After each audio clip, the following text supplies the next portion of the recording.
We are still enjoying the sunrise early in the morning here on the Gold Coast of Australia as we pan down to Snapper Rocks, the famous wave that hosts the world's best each and every year. And some of the world's best get to call up their local break, like a 6-time world champ Stephanie Gilmore up for the early morning session because she knew she could potentially be in the first heat of the day. Mike Parson standing by with Lakey Peterson. Peterson was on deck yesterday afternoon. Her heat was called off and looks like she's looking at even better conditions coming into the early morning light. And Malia Manuel representing Kauai off a huge run down at Manly Beach for the Australian Open of Surfing. Malia took that big win just a couple of weeks ago, and now she's ready for action here at Snapper Rocks in the Roxy Pro. Joe Chabelle alongside 89 world champ Martin Potter. Potts, this morning has one of those really awesome feels to it because the waves are looking so good for the world's best today. Joe, this is what we've been waiting for. I mean, yesterday, absolutely chopped up by the wind, but this morning we woke up, beautiful groomed lines, that swell starting to show, and yeah, I'm jealous. I just want to get out there and get a couple of myself, but it's going to be an unbelievable day of surfing, and what a way to start off. We always think about those scores that come in where the judges don't have to think about it, and 10s come through the board. This kind of has one of those morning looks where the call, they don't have to think about it. It's pumping. The contest is going to be really succeeding today through these beautiful conditions. We had some challenges yesterday afternoon from some of the blue bottles and turbulent conditions. Now it's all lined up. Snapper Rock showing its face. What's going to be the element of success today to make it through your heats? Well, you know what? Snapper Rocks, I mean, even though when you look at the ocean, it looks perfect. It doesn't matter which wave you catch, you're going to get a good one, but you still got to find those good ones. There's those diamonds in the rough, the ones that sort of come from behind the rock, are almost a smaller back there, and then as they come down the line, they sort of grow. They hit that little marley section about 100 meters down from where we're looking at right now. That's when it starts getting hollow. That's the waves they're going to look for. Nice long tube rides are going to be on offer today, so you really do have to pick and choose. Even though it's looking perfect, you still got to find the good ones, Joe. What a beautiful morning. Checking out these conditions. Stephanie Gilmore, Malia Manuel, Lakey Peterson. We're in that last heat of the opening round of competition for the Roxy Pro. And all the men on standby getting ready to go. Michelle Perez, Connor Coffin, and Jadson Andre. The first heat of the Quicksilver Pro already on deck and checking out these conditions, running down the line. We talk about how beautiful this point break is when you can see everything that a surfer is capable of. Maneuver-wise, maybe potentially getting barreled. The high-performance element is always one great to showcase on the opening day here. Absolutely. You know, I love this event because of that too, Joe. It's the first event of the year. Obviously, we see all these new faces, guys like that too. Mick Fanning back and committed to 100% to the tour. You know, it's a kind of wave where, you know, you look at the judging criteria and it's all about the speed, power, flow, variety of maneuvers, innovation, progression. You know, every single part of that judging criteria comes into play, as opposed to somewhere like Chopu where it is just all about the barrel, which is one dimension of surfing. Snapper Rocks, you've got to have your whole package ready to rock and roll. Always looking forward to seeing the world's best take on a lineup that's looking so groomed and beautiful today. Still watching the warm-ups from Owen Wright, who's back in the jersey. Let's get caught up with our head judge, Richie Porta. Morning, Richie. Let's talk about how you're going to set the scale on a day like today. Yeah, morning, gents. As you can see, the waves are cracking out there. We're going to have some fantastic surfing, unlike the average conditions, to say the least, yesterday. So we've got the barrels behind the rock, and then it's going to be that high-performance surfing down the line. We're going to go for Butcher's Picnic all day long today, so there's going to be some great moments for sure, and it is a high-performance wave, and you'll see a bit of everything today, no doubt. Looking forward to it, Richie. We know you have a really amazing crew that you travel with. You're the head judge, but can you explain who are going to be on the panel today? Yeah, today we have Dave Shipley from Hawaii, Pratamo Arendt from Australia, and Luli Pereira from Brazil, and they're the core sort of associate head judges we have. And then we have Luis Dantes from Brazil, Mikel Zalakane from Basque Country, and then Ben Lowe, also from Australia. And Richie, when you talk about this great crew of judges, a lot that you've been working with for a long time, how did they get to where they are today? Yeah, well, we can use Australia as an example. So you start in your club contests and judging local, just all your mates, and then you step into those state rounds in the regional sort of events, move up into the Australian titles, and then also you have that's when you're into that pro junior level of officiating. And then the judges move into the low-rank QSs, like the 1000s and the 1500s, and into the 3000s, moving along up into the 6000s and then 10,000s, and then you're sitting on the CT panel like young Luke Reading is this week. Thank you very much, Richie, and thanks for the update yesterday. Today we'll be checking in with you throughout the later rounds. No worries. Have a great day. Thank you, Richie. Richie Porta, head judge of the Championship Tour for many years, watching the world's best compete here at Snapper Rocks. And official call was to get going with round 1, heat number 6, the heat that had to get called off yesterday afternoon. The Roxy Pro Gold Coast, led by Stephanie Gilmore, a 6-time world champ, one of the most successful athletes on her home break, winning this as a wild card when she was still finishing school. She's taking on Malia Manuel and Lakey Peterson. This is going to be a fun one to watch, Potts. Yeah, absolutely. I was on the beach that day, Joe, watching a 17-year-old Steph Gilmore just take the world apart. She went on to win a world title in her rookie season. No one has ever done that, and I don't think anyone ever will. Just an unbelievable career so far for Stephanie Gilmore. But she's not finished yet, Joe. 6 world titles under her belt. I think she's got plenty more left. And especially just to kick things off today, look at this, here we go. Opening wave of the morning goes to the 6-time world champ, Stephanie Gilmore, on her home break to kick off a world title campaign. A couple of forehand hooks to get this one started. And now she's going to roll into this inside track. Gilmore looking for a big finish on her first wave of the season and ends up going down. Yeah, unfortunate there for Steph, and I think that's the part of her surfing. I think she's going to have to clean up this year, Joe. You know, she's stumbled a little bit last year, starting off really well and then ending with, you know, a couple of wipeouts on her wave. So if she can clean that little bit up and finish off her wave strong, it's all about confidence for Steph Gilmore. If she starts a heat good, if she gets a really good wave straight off the bat, you know, the rest will follow. But if there is a little hiccup there to kick things off, then there's those nervous moments for her.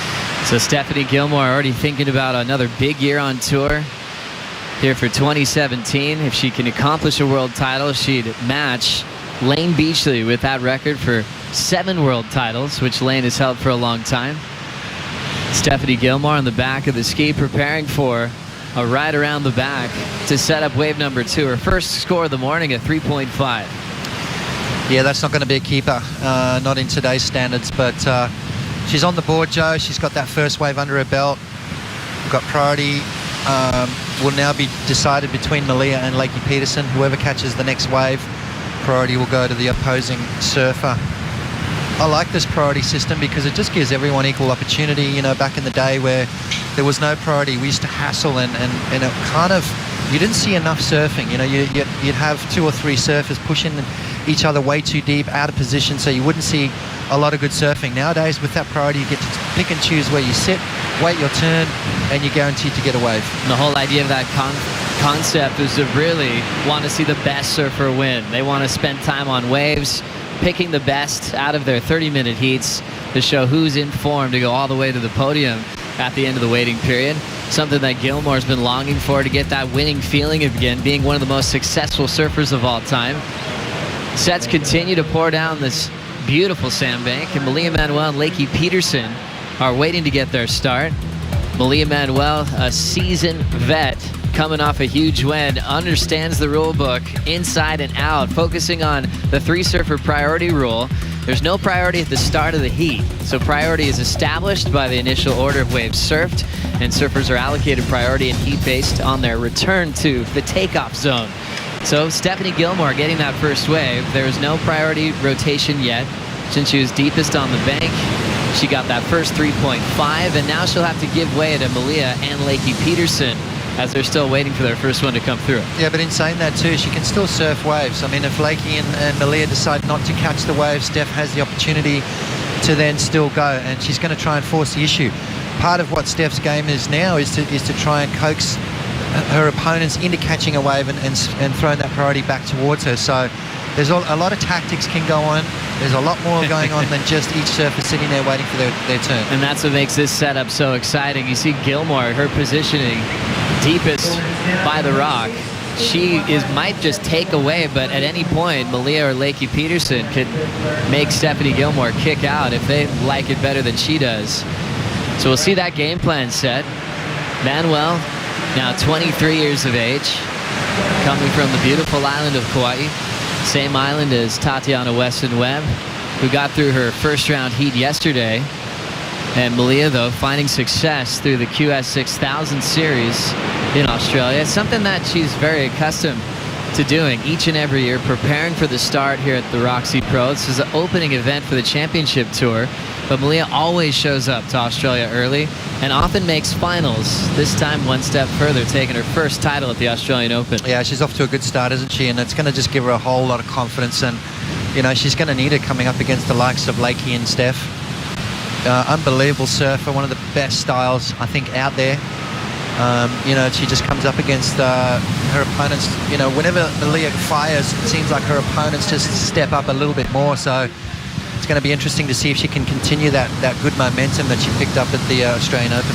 Well, Potts, this is a great vision of what happens over here at the Rock here at Snapper. Oftentimes you see the world's best jump off that rock and get into position on certain days. What are the secrets to success for jumping in at the right time? I don't do that, Joe. it's a little tricky. I mean, it's all about timing. Obviously, that wave you can see crashing up, and if you mistime that, it's quite easy to get washed off the rocks. It'll cut you up. It's you got to, you know, you can damage your equipment. A lot of the locals do it. Obviously, Steph did it this morning. You know, the locals have got it down pat, but there's a little keyhole right there, and that's where I go. I sneak around the backside of the rock, and it's a lot safer that way. So you don't have to jump off the rock. No, you don't. No. Stephanie Gilmore is setting the pace right now, 3.5. We talked about Malia Manuel coming off a huge win, but we're excited to see Lakey Peterson healthy for the start of 2017. As we remember from last season, she was warming up for this event. A few days before, a little small 1-foot backwash wave really affected her whole season after she was so fired up and ready to go. She didn't just miss snappers, she really missed half the season last year. So Lakey fired up, feeling 100% ready to kick off the year. You know what, Lakey's smart. You know, she didn't try and force the issue and come back too soon, you know, especially with ankle injuries. I mean, it's you know, those things can last for a very long time. So she made sure she was back to 100% before coming back on tour. Kind of knew she was going to get that injury wild card no matter what. So, you know, smart move from her. I mean, it's a demanding sport on the body, especially the ankles, the knees. I mean, you pretty much need everything at 100% to perform at a high level, but with those ankles, I mean, those things can last a long time. That's right. Well, Lakey Peterson's been really fired up, going for big rotations just around the corner at D-Bah. She was one of those surfers that came on the top 17 and made a statement in her rookie year saying she wanted to bring more airs to competition. She said she wanted to push herself to get more completions done, and quickly she earned a reputation of having that high performance act, and she was able to get maneuver of the year very quickly on tour. 0 to 100, eh? That's a great video. It's just a little insight on Lakey Peterson's rise to fame. Came out firing, and she's an unbelievable surfer. I love the innovation she brings. She surfs really fast, really powerful as well. And it's just elevated the rest of the women to bring that progression into their surfing. And you see it as such a really important part of the WSL rulebook to continue to push the sport. Each year we talk about a new maneuver that's groundbreaking. Lakey's taken that top honor for a fin throw at lowers in the past. Last year, Joanne DeFay won maneuver of the year at this venue for a nose pick reverse. Judges will always reward that, as sometimes a surfer will show up on tour and they might throw a maneuver down that maybe no one else on tour has done yet. A groundbreaking maneuver would be huge for Lakey Peterson in the first heat of 2017. Well, we saw Silvana Lima a couple of years ago out here drop a perfect 10-point ride with that air reverse. You know, Joanne DeFay last year with that beautiful Jeremy Flores, Josh Kerr style of maneuver with the grab the rail, you know, when you stuff the nose in and spin it around underneath the lip. Very critical sort of surfing. So I love it. I can't wait to see more of what's to come this year. So still 21 minutes on the clock in the first heat of the morning. Stephanie Gilmore still counting just the 3.5. Let's now hear from our commissioner, Kieran Perro, with Kaipo. Thanks, Joe. What a difference a day makes. KP, our commissioner. A pretty easy call today, but what are we looking to run? Yeah, this morning we got up, we had a really nice southerly winds. They seem to be blowing all night, so the conditions are a lot better. That swell's really evened out too, and the period's not come up a little bit. So much more clean, longer lines, a little bit more swell too. Great. And so we're going into the last heat of women's round 1. Then we're going to go straight into men's round 1, followed by women's round 2, and we're even keeping a couple of heats of men's round 2 on standby.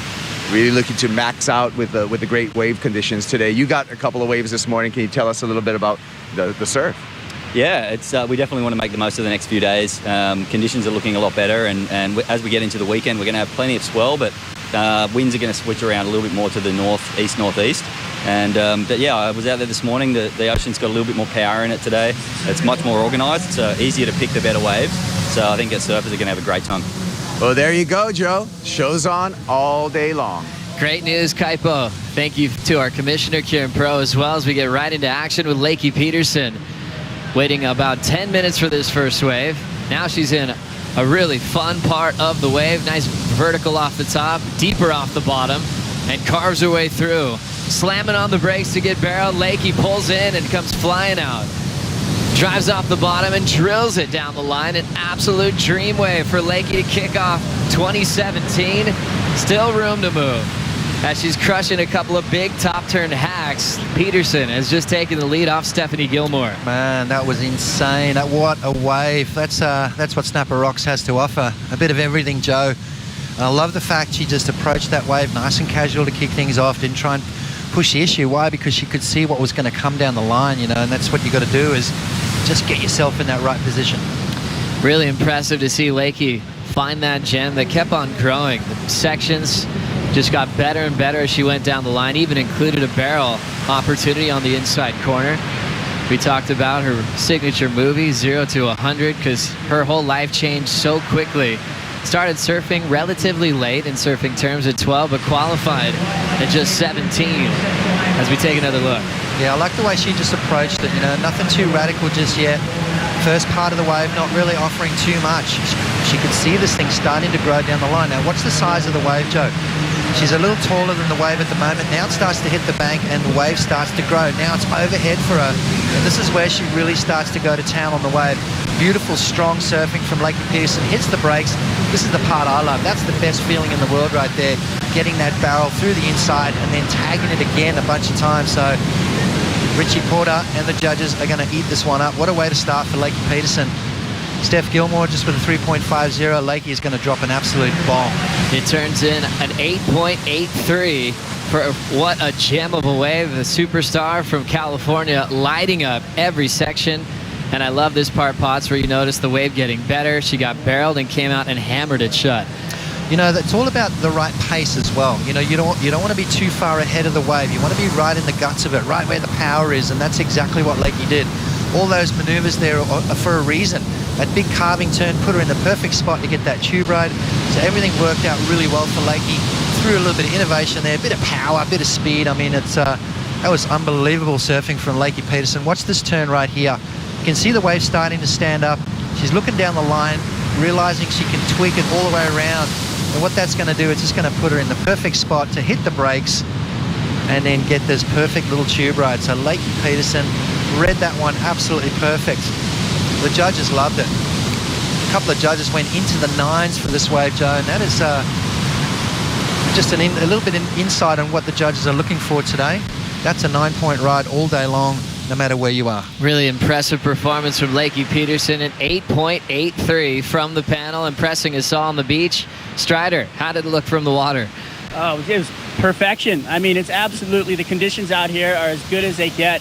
A little light offshore, just perfect walls coming through. And we talked about that grower section down at Little Marley. So they're kind of battling for the spot out the back to have priority on the wave. But then, the meat of the wave is coming through that Little Marley section, and it's just doubling up, loading into the corner. It reminded me big time of, Rincon, the Queen of the Coast, and how that thing just bowls on the inside and opens up. So she had the perfect time to set that thing up and come right into home territory. She really looked at home. She looked comfortable. She looked confident.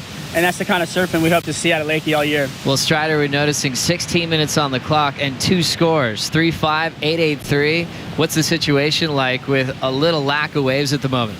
Well, I wouldn't say there's a lack of waves. I think it's kind of a a positioning game. So down here at Little Marley, there's some wide waves that are coming through that are unsurfed. So you'll see the surfers out the back there behind the rocks kind of posturing, finding their place in the lineup when there's quite a few little wide nuggets coming in down here that actually peak up on this sandbar off Little Marley. So there's work to be done down here. I think desperate times, or later in the heat as time winds down, if you're really looking for something, you're going to be able to find it down here on the corner. Thank you very much, Strider. 15:40 to go. Lakey out front with a huge opening score. Her first wave of the season comes in the excellent range. Gilmore 3-5. Malia Manuel with priority, still scoreless at the halfway point. Potts, where would you be sitting at this stage of the game? Well, unfortunately, Joe, I'd be probably where Steph is, around the back of the rock. Those are the ones you want. You get the right one, you can start your wave off with a tube ride. And we saw Joel Parkinson get one this morning. I saw this wave just barreling, and all of a sudden it spat, and Joel Parkinson came flying out the end of it. That's how you want to start the wave off. Then it starts to grow as it gets further down, allows you all those big turns, and then maybe another bonus tube ride at the end. So there's two options. You can get the jet ski, which we saw Steph do, and Lakey, and get back out, or you can paddle back out. And I think maybe today, because there's not a lot of sweep, that paddle back out could be a great option, because then you could pick up that little inside section that Strider was talking about. Love seeing the strategy come into play on the opening event of the season. The world's best tackling, the Roxy Pro, Malia Manuel, after a long wait, will get just a short ride. So waiting halfway through the heat, picks a wave and kicks out immediately, as she'll be playing catch-up to Gilmore and Lakey Peterson with 14:20 to go. Yeah, tricky lineup this morning. Why? Because, you want those good waves. You don't want to waste your priority. Obviously, Malia saw something there. The wave didn't quite produce what she was looking for. Good move kicking out. She's in a good spot right now, though. That's that little section that Strider's talking about. Sometimes the good ones miss that outside section and double up through the inside, so Malia's got to keep her eyes open right now. So now Lakey Peterson hanging on to her lead with an 8.83 single wave score. More waves coming around the corner. And having a look from Santa Barbara, California, Lakey Peterson jams it under the lip. Just one maneuver. That'll back up her 8.83. Priority is with the six-time world champ of the local, Stephanie Gilmore, lining up a solid one. Throws it vertical to start this one off. Gilmore jams it with beautiful style and flow down the line. Connects off the roof and now fades back in the pocket with a beautiful cutback. Straight up vert once again for Gilmore. And now she's going to pace herself and hope she gets a double up. Face is shown back up. She'll carve right through. Gilmore jams it again. So effortless. Nice, beautiful flow and rhythm. And she'll get out of there. So Gilmore started with a 3.5 at the start of the heat. Had to wait a long time for that, Jem Potts. Yeah, beautiful wave from Steph Gilmore. Just surfed it really casual. I think she was waiting for that wave to stand up. It almost looked like she was waiting for the tube. It didn't quite produce that, but a bunch of really good maneuvers. So Steph Gilmore wasn't looking for a huge score. 5.34 required as you see Lakey up and running. Peterson now trying to catch up to the open face, a little bit deep. Now out in front. Hard off the bottom. There comes that front side wrap from Peterson. Wrapping cutback again with a rebound, and she hops out of there. So two scores to come in for Lakey. The last decision from Stephanie Gilmore.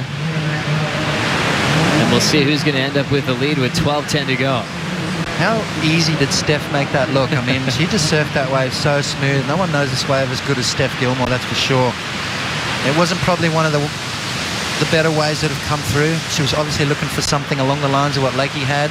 You could tell she was kind of waiting for that thing to stand up. But watch these first couple of turns here from Steph Gilmore. Back, straight through the lip. Double pump off the bottom and another good turn right there. Each maneuver is produced right in the power source of the wave. So critical stuff which the judges are going to eat up. I love that swooping turn that she does, and it puts her right back in the guts of it. This is where she faded back. You can see her waiting for it to stand up again. A little bit of downtime, taking a couple of breaths. Now it starts to go again, and this is where she unloads a couple of beautiful turns. So Steph Gilmore obviously waiting for that wave to tube. It didn't, but she did a couple of huge turns nonetheless. So this is going to be a good score for Steph Gilmore. Loving seeing the flow from Stephanie Gilmore. And this was Lakey Peterson deep up the point here. Yeah, Lakey just trying to back that 8.83 up 2.5 on the one before, so this one's going to be a little backup for Lakey. Just needing to get that 2-wave total. Now she's got something to work towards. Scores drop into just a 4.50, so that will put her in the lead. Steph Gilmore, though, have a look at that, Joe. That's a great score from Steph. Stephanie Gilmore locks in a 7.67 in second. Peterson with her 4.5 will stay in the lead with 10:43 to go. Now let's get caught up with the Surfline forecast with Peter Mill. Thank you, Joe. Of course, Surfline, our official forecasting here for the World Surf League, giving us a thumbs up for the next 4 days as we start a string of incredible surf. We've got wind swell coming out of that easterly direction, that southeasterly direction, where we're seeing those waves behind the rock. We saw this morning some beautiful barrels, and we're going to have a lot more surf on tap going through the whole weekend. I mean, looking at the map here, you can see that point is Snapper Rocks. And then look at the swell as it increases through tomorrow into the next day and even further on to Sunday. So, I mean, we've got 4 days of solid surf on tap, and the winds are going to look pretty good too. I mean, we've got that southerly flow, and you can see as the southerly flow directly offshore here at Snapper Rock. So that's the kind of winds we want to see. Even if it starts to turn around a little bit more to the east, it's barely protected here. As you can see, the winds, expected good winds. We're going to see some fluctuations of it. We may see some glassy times. We may see some little onshore times. But overall, it is going to be pumping surf. Snapper Rocks, the sand is amazing at this point in time. As you can see, we saw already barrels from Lakey Peterson. We just saw that last wave from Steph Gilmore. You know, the tide today is going to be increasing through the afternoon. With this much swell, I would suspect that we're going to be running through that high tide. We'll see what the commissioners think, but overall, these next 4 days, we're going to be pumping. We're going to finish this thing up, and wow, I can't believe it. Check out the maps, and now seeing all the world's best getting so excited to check the conditions. Pete, as we see the increase, we're seeing it really start to fill in today. Are we going to see a significant size increase into tomorrow morning?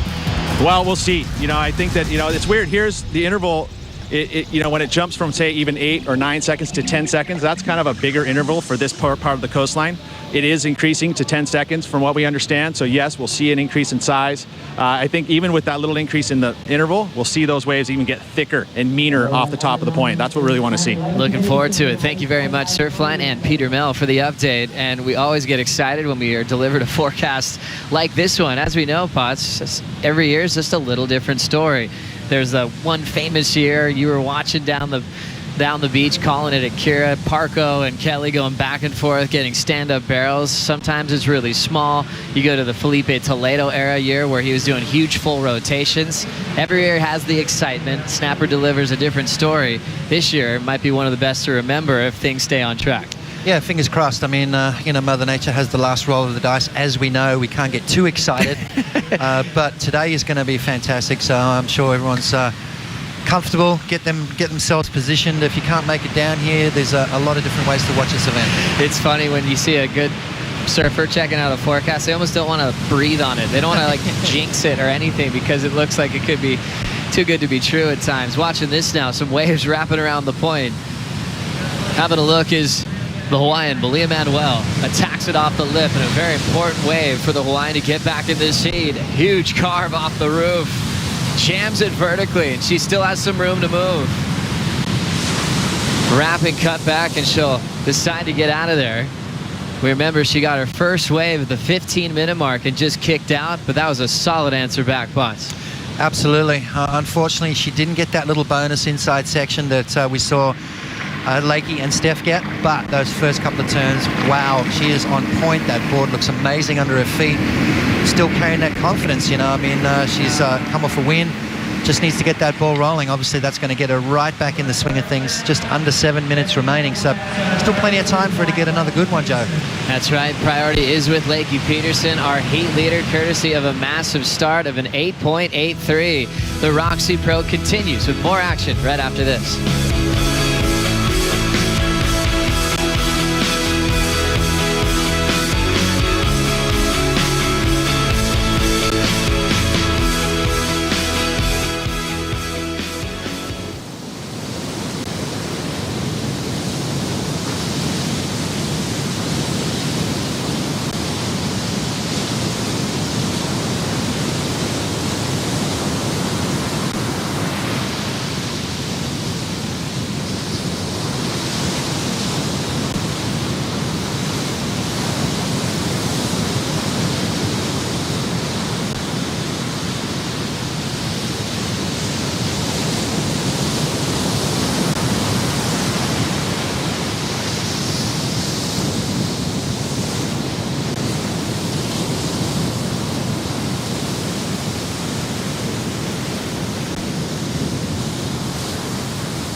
Welcome back to the Gold Coast of Australia. You are watching the Roxy Pro as we check out the past champions by region. The Australians have absolutely dominated the start with Tyler Wright picking up her second victory at the Roxy Pro last year.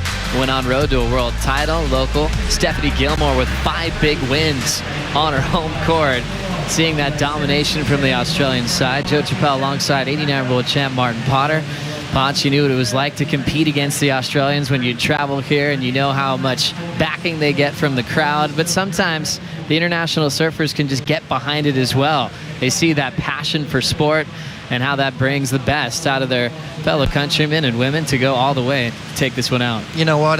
The Australians are just super hardcore fans, period. I think, if you're producing good surfing, the fans will appreciate that, and I think that's one thing I love about Australia, coming here and surfing, in front of these people. They've got a very high IQ as far as what they're watching. They know exactly what to expect. So it's an unbelievable place. I mean, especially here on the Gold Coast. We used to have a contest down at Burleigh Head, the Stubbies, and then Kira, obviously, but now Snapper Rocks. There's no better venue. It's so amazing looking back in history. Burleigh Heads was the focus of many years ago in the 70s with that Stubbies Pro. And 40 years ago, the one-on-one format was introduced at that Stubbies format at Burleigh, created by Peter Druin. We still go into one-on-one heats today. It's a 3-surfer round in the opening round of competition. Once you get into round 2, you get to one-on-one heats, which just create more opportunities for wave selection, less crowded lineup, which the surfers always celebrate, and get to see who ends up on top. So far with this one, Lakey Peterson is out in front. 8.83 on that massive start, and she still holds on to the lead. We're able to catch up with Lakey Peterson, talking about being injury-free for 2017. Well, yeah, I'm just so thankful to be here, and like I said, it's just such a blessing to be healthy, and I think it's really easy to take that for granted until you do have an injury, and you really realize, how much just being able to go paddle out and catch a wave is such a blessing. There's a lot of people that can't do that, and so stoked to be here, and the fire is definitely lit within me. I'm so pumped. I've worked really hard this year, or this off season, I guess, and yeah, it should be good. Lakey Peterson talking about coming back to 100%. She hurt her ankle last year, and when you're a top athlete like Lakey, it's impossible to sit on the sidelines for as long as she had to get herself fit and ready to go. One of the great things is when she got back to solid health where she could get in the water, her coach is Mike Parsons. Snips, former competitor, likes to surf every single day, and he's a student of the sport. He loves studying maps. He has a lot of secret spots up and down the coast of California. And so when you sign up to coach, have a coach like Snips, he's going to take you to his secret spots. He's going to fire up his jet ski. And Peterson's just been opening her eyes on how much depth there is on the California coast. And she's definitely warmed up and ready to compete today. Well, Snips is a qualified pilot too, so that's right. He's jumping on that airplane and finding even more remote spots, quicker in and out familiar. But an interesting point that she made right there too, Joe, was you take for granted your health until you actually get injured, and that's such an important factor. Obviously you need everything to be functioning at 100% to surf at a high level. So Lakey Peterson understanding that, and with the way the tour is structured in this day and age, surfers can afford to take that time off and get back to 100%. Back in the day, we had to surf through injuries, so you never were 100% completely through your career. So nowadays they can afford to do that with the injury wildcards. Surfers can get back to 100% and then produce surfing like Lakey's doing right now. As we head into the final minute pots, we check out the points by round. Once again, round 1 for the Roxy Pro, non-elimination, so second and third get another shot, but they'll be sent to round 2. Round 2, that's an equal 13th. You only get 1,750 points compared to a win, which is 10,000 on the Jeep leaderboard. So that's what they're all going for. If they're thinking about a world title showdown, that's the case for all 3 surfers now. At top 17, it's a small tour. We have the top 10 in the world re-qualifying for the next season. So it creates these super heats as soon as we get started, Potts. Yeah, I mean, you look at those non-elimination rounds, in days gone by when they first came into play, people really didn't show too much focus on them. I think they're probably the most important rounds. If you win 2 heats, you're all of a sudden in the quarterfinals. Well, Stephanie Gilmore just had a look under the priority of Lakey Peterson, so she could make a move. Lakey playing defense will try to hold off the 6-time world champ. And she'll just throw a couple of sleepy carves down the line, but now it's starting to open up. Jams it pretty hard in the pocket. All setup work down the line for Lakey as we've run out of time. Lakey concerned with where Gilmore was going to sit, looks out the back, and we'll see if Gilmore got this wave in time. As she's in the barrel, still running through the inside corner. Looks like this wave is going to count. So just in time, Gilmore finding the magic on a hollow section on her local break, but falls on the finishing move.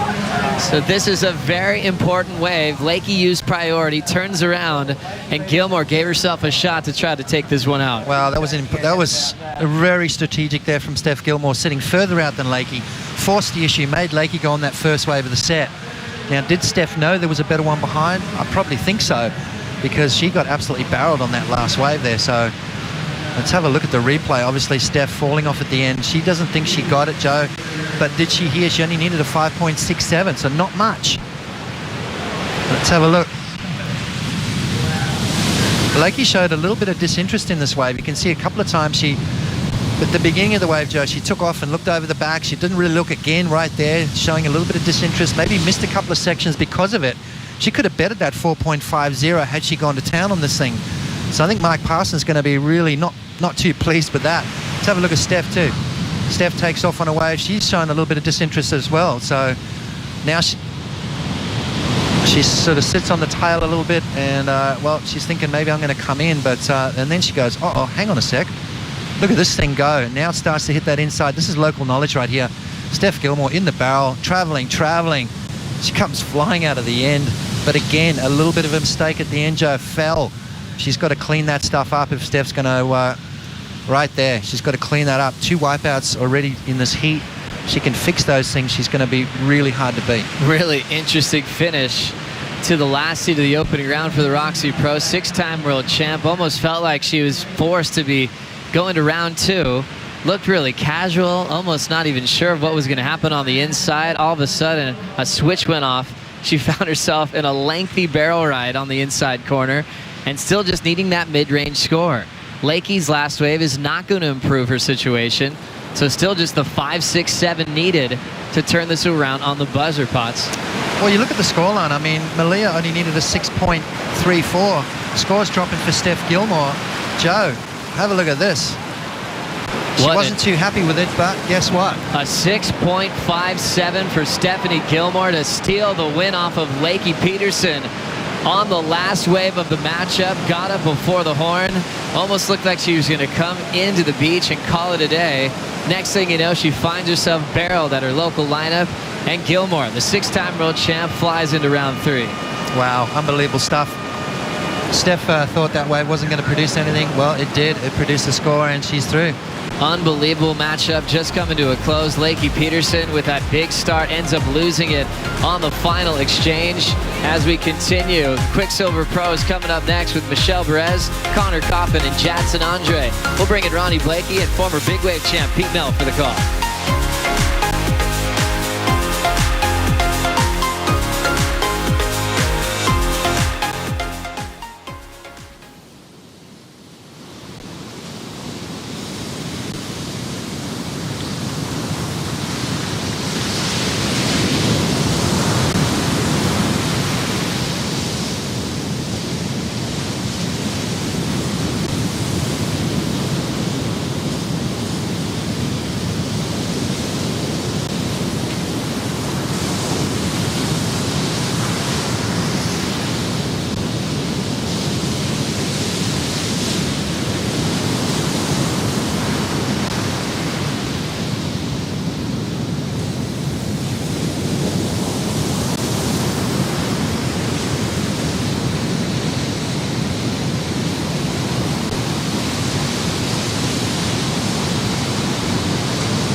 Welcome back. You are watching the first stop on the championship tour. We've just seen Stephanie Gilmore come from nowhere to snatch a heat that looked like Lakey Peterson was going to take out. What a performance from the 6-time world champion. She's looking hungry again in 2017. It should be a fantastic year for the women's tour, but it's now time to kick things off for the men. We're here at the Quicksilver Pro. Heat 1 is about to hit the lineup. Ronnie Blakey with Pete Mell. How are you, Pete? I'm great, thank you. And of course, when we woke up this morning to see the conditions the way they were and are, it's an exciting day on tap. A couple of decent barrel rides already this morning, but what we're most excited about in this heat is the amount of power that could be unloaded, particularly by Michelle Perez and Connor Coffin, two of the best rail surfers on tour. Jadson Andre, he's going to be able to create a bit of a point of difference with that nice backhand vertical approach that he has, which has scored well here the last couple of years. It has, you know, and that backhand attack that we've seen from Gabriel Medina, Nat Young, all of these guys, it's been amazing to see what happens here in this heat. Well, here goes Jadson now. Just a quick wave for him. Had a tough year on the championship tour last season and relied on a very strong performance on the qualifying series at the back end of the year to save his spot, and he was very emotional when he made the jump. How fun was it to watch? I mean, all through the Triple Crown, I mean, he put together, I mean, you would never think, well, not never think, but you would think that it would be very difficult for Jadson Andre to go into a place like Sunset Beach or Haleiwa, and with all that pressure, put together two events that get him enough points to qualify. You know, it was a storybook fairy tale finish. It sure was. 27 years of age, Jadson. Natal City resident, and he has been one of the real characters on the tour in recent times. Very popular amongst his peers, and everyone was very happy to see him make the grade once again. We want to get off to a good start though. Won't want to be relying on the QS again in 2017. You know, you got to learn from those experiences, right? I mean, you're always going to give your 100%, but you know, when you look at your experience at a past event, you look at what mistakes may have been made. Maybe it's equipment, maybe it's wave choice. You know, whatever it may be, you got to fix it. And when you come back, you can't make that same mistake. Well, here's the top seed in this first heat of the Quicksilver Pro, Michelle Perez, number 6 on the ratings last year, and opened this ride off with a big, powerful arc, cutting back now. And looking for that inside connection. We saw Steph Gilmore tap into it in that last heat of round 1 for the Roxy Pro. And Michelle has found that link and is getting some points racked up here. Forcing that last turn, just trying to mix it up. Variety's a big component of the criteria. Maybe pushing just a little bit too hard there. Be easy to lose interest in a wave like that. We saw it from Stephanie Gilmore, who obviously knows this wave so well. Looked like she thought that there was going to be nothing left on that one, and then all of a sudden it grows into this perfect wave. Connor Coffin, his second year on the championship tour, he takes a fall there. He is rebounding from injury. Might try and dig up a recent Instagram post that shows just how bashed up he got at Pipeline at the start of the season. There was a really good chance he was going to be missing some events. Really glad he had that quick recovery. Jadson Andre with a quick barrel there, punching through the curtain. Won't be a big number. And you can see how focused the competitor Jadson is. He really wants to get in a position to lock in the best score in the opening stages. He's been busy so far. This is a better looking wall.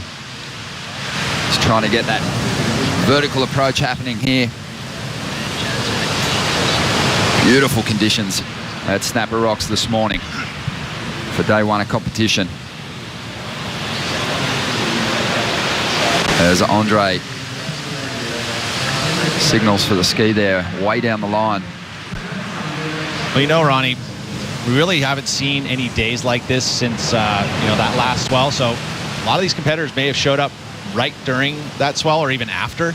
And so this would kind of be their first kind of experience at Snapper Rocks, and especially with not having the masses out there. So this really is kind of a warm-up session. Well, here goes Michelle Perez. Went on the attack on that first turn, a high-risk maneuver, unsuccessful. Expecting a pretty decent number for Michelle on his previous ride. That's yet to come through. You got to love that jet ski assist. You come here at Snapper Rocks, and a lot of the time you're battling a current, you're paddling up behind the rock, and every time a set comes, a surge just pulls you off the point. As you watch this decision being made here from Jadson Andre, he saw down the line how clean this wall was going to be and just executed beautiful backhand snaps, turns. He knows that variety. I mean, this guy studies the criteria to a T. So he always is trying to apply it to each and every venue, what he can do to show a point of difference. And he's done that. He's got an interesting style too, hasn't he, Jadson? We'll talk more about that in a moment, but let's check out the replay of Michel's first ride. Still waiting on the numbers for this one. So powerful. He lays into his turns. There's so much water coming off his rail. Again, he knows that that's going to be his forte, is that power. So strong, super fit. So he applies that as a strength in his surfing, and he's been a very consistent competitor. His first years getting ninth, so he was always guaranteed that ninth, and that's into round 4, which is always going to be kind of in that qualifications picture. Never worrying about being out of that. And then now figured out how to win, and I think that, Michel, what can he do to change to become a real true title contender? I think if he could break through his home turf at Tahiti, I think that would help. But all the other venues, he's super strong. Won the last event on the schedule in 2016, the Pipe Masters, a big feather in Michel's cap. Here goes Connor Coffin once again. You can see that knee that I spoke about. He's wearing a brace, it looks like, or it's heavily strapped. But he looks like he's going to connect with something down the line here. Has groomed that forehand approach on long-running right-handers back home. This wave's just starting to fatten up a little bit now. I'll tell you, he hasn't been able to surf since that injury. That happened right before the Vulcan Pro. He was over there hanging out, getting barreled, and he smashed his knee onto the reef at backdoor. And there is an Instagram post that's showing the damage that was incurred, but I think it was more internally. Right on that kneecap. When you slam your knee like that, it gets really stiff. And so it's tough to come back from that injury and kind of start loosening up that cartilage, especially when you have all that scar tissue right there on your kneecap. And again, he really hasn't been able to get on his surfboard until right before this event. So he's going to be kind of figuring stuff out here in these first 2 heats.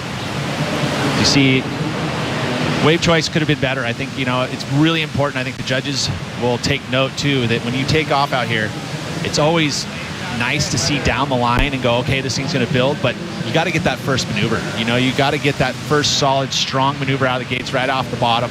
That's really going to substantiate the score, and then it builds down the line. This one, kind of a slow start, good middle, but then the end was a little slow. So this is going to be a mid-range score.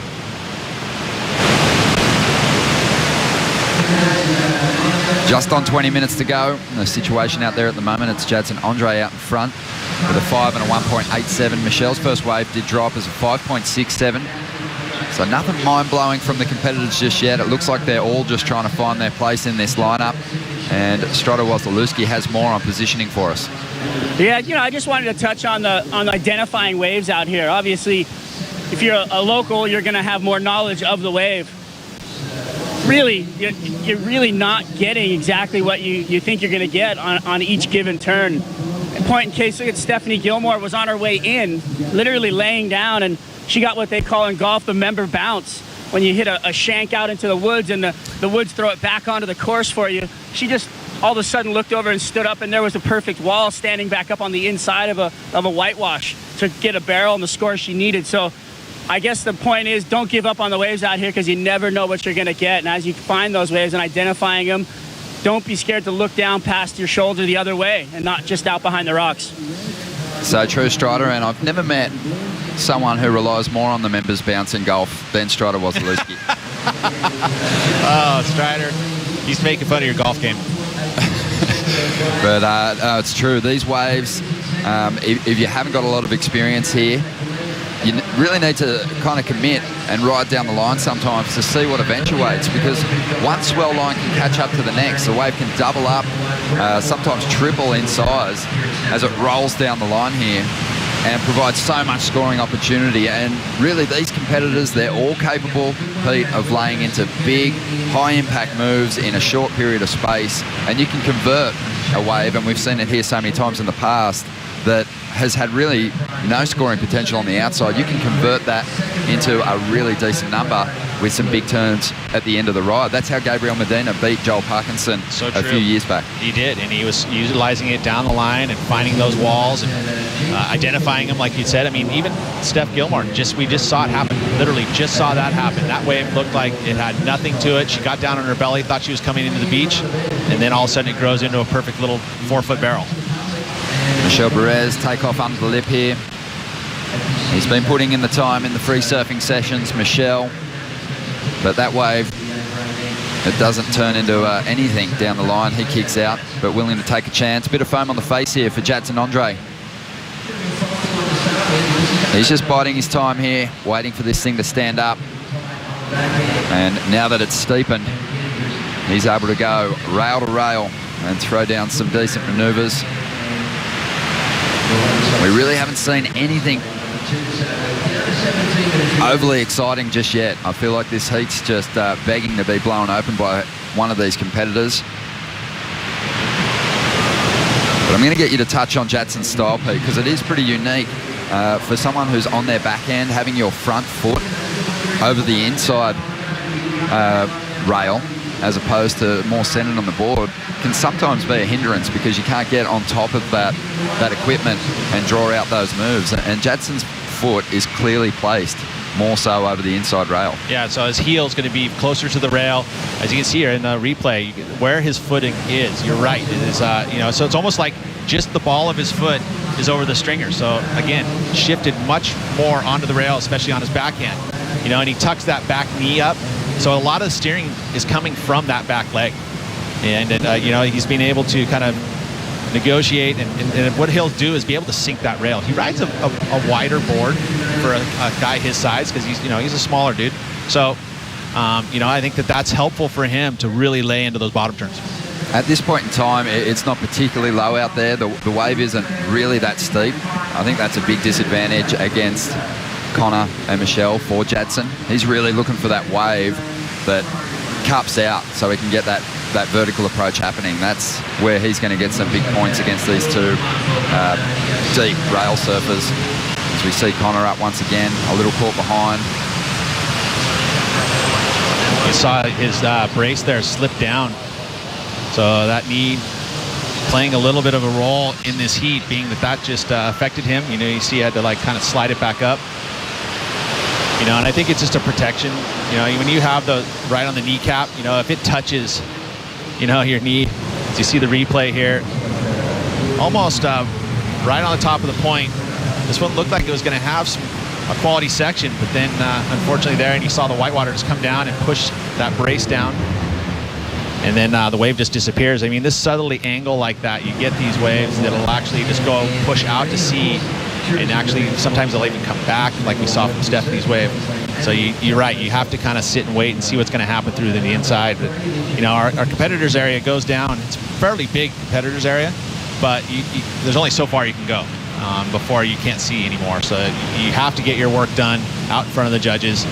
That's why I was talking about why it's so critical to get that first maneuver on the very outside, just to really impact that score right out of the gates.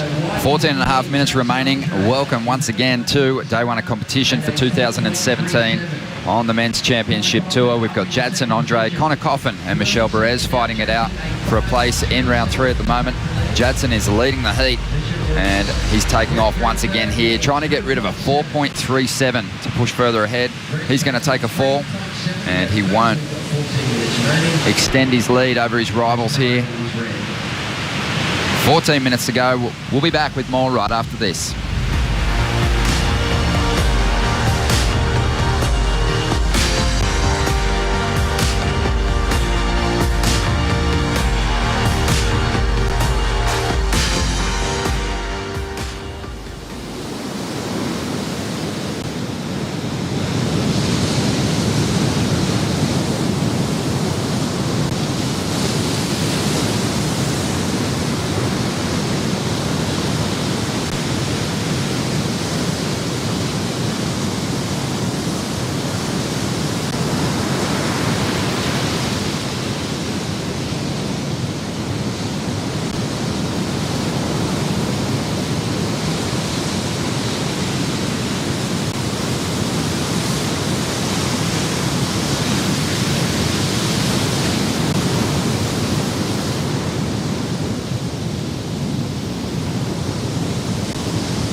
Billy Slater, Mick Fanning, Jeremy Flores. That is a heat not to be missed. Later on today, we'll see them hit the lineup, but there is no dud heats in the first round of this schedule. This is one of the most stacked fields that we've had on the championship tour, Peter Mel, and well, we're expecting a fantastic race for the title.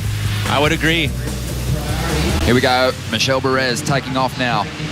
Back to live action, chasing. Just a 3.7 to get himself into the lead here. Pacing himself, waiting for this wave to do his thing. He fades back and gets ankle tapped by the whitewater and goes down. And that's the, I mean, everything's moving to the north. And if you get that whitewater to grab your board, it'll knock you right off balance. You know, you watch that wave kind of start to go into the inside section there, and it did stand up. So right now, probably a little bit iffy. He's actually going to pick up that score. Maybe just a little too casual there. Trying to style his way through to the inside. So Jadson here picked up a wave during that break. Little foamy section, but he saw down the line it was going to grow. The grower was there, and there he gets nice and vertical with the lip. You know, that's that steep section. A little stuck as he came out of it, so that's going to affect the score. And again, his wave choice has been impeccable. You know, he's been able to find the canvas, but you were mentioning, you know, where that foot placement on his board affects that top turn, you know, and it's something that he has, and he likes that steeper section. This is the barrel ride here from Michel Perez, and he did disappear from view, so that'll be taken into account. It's a little bit more difficult when you get behind the curtain and you're in the barrel there like that. You know, if you see the nose of the board, generally you're not going to see the score elevate too much. But it almost feels like that could be enough to turn the heat for him. Definitely lost some opportunity down the line. But Michel is within reach of the lead here with just over 10 minutes to go. Needs next to nothing at this stage, a 3.7. And he is holding on to the single best wave of this heat, despite the fact it's not a huge number. Puts him in a pretty decent position. And here he goes. Last year's world number 6. Nice drawn out moves. And the wave stands up. Able to drift those fins for just a moment without losing speed. He maintains that down the line flow. And looking for more. Couple of bumps to deal with, no problem for Michel. As he kicks out way down the line. I like that wave from Michel. You know, he's one of the best at turning his hips and really accentuating his turns. It's all in the hips. 9.5 minutes to go here, Pete. We're here at Southern Queensland, Snapper Rocks, the entry point to the Super Bank, which really started taking shape in '95 with that Tweed River Sand Bypass. It's the combination of you know, what was already a fantastic surf location. Snapper Rocks right down there through Rainbow Bay into Greenmount, Coolangatta Beach, Kirra, North Kirra. It's amazing what that sand bypass system has done. I mean, I came here in 1987 for my first year. As you look at Matt Wilkinson, defending champion, and you know, it was a different looking lineup. It really was more accentuated. You had Snapper Rocks, and then you had Greenmount, and then you had Kirra. But now with that sand bypass system, it literally connects all of them. You know, and different parts of this point will have at different times, you know, depending on the sand and where its flow is. Right now, all that sand is on the top. They've been able to move a lot of the sand from the bypass system, but with that northeast that we've had for 2 months, 3 months during the summertime, there wasn't a lot of sand to be able to accumulate to move. So they've had to be creative in getting the sand here. Well, Connor Coffin's knee is being tested here. A huge drop into a big frontside snap. This wave, it just tapers off very quickly though. Doesn't connect through to that inside, and Connor, he throws his head back in disgust. Yeah, no, and psychologically, that's the thing. You've got 30 minutes in a heat. You got to give it 100% all the time, because that body language, you know, that kind of carries over. The judges see it, we see it. You know, you want to give, you know, look like you're committed all the way from buzzer to buzzer. It'll be interesting to see just how far into this event Connor can get. That knee injury, we talked about it. It was an impact wound, so it wasn't a slice. He actually just smashed his knee open on the reef. It looked like a pokeball. Yeah. It was great. Nice very, visual. very gory. But again, you're right, the impact, right? So then that creates a scar tissue, and not only just on top of the kneecap, but internally.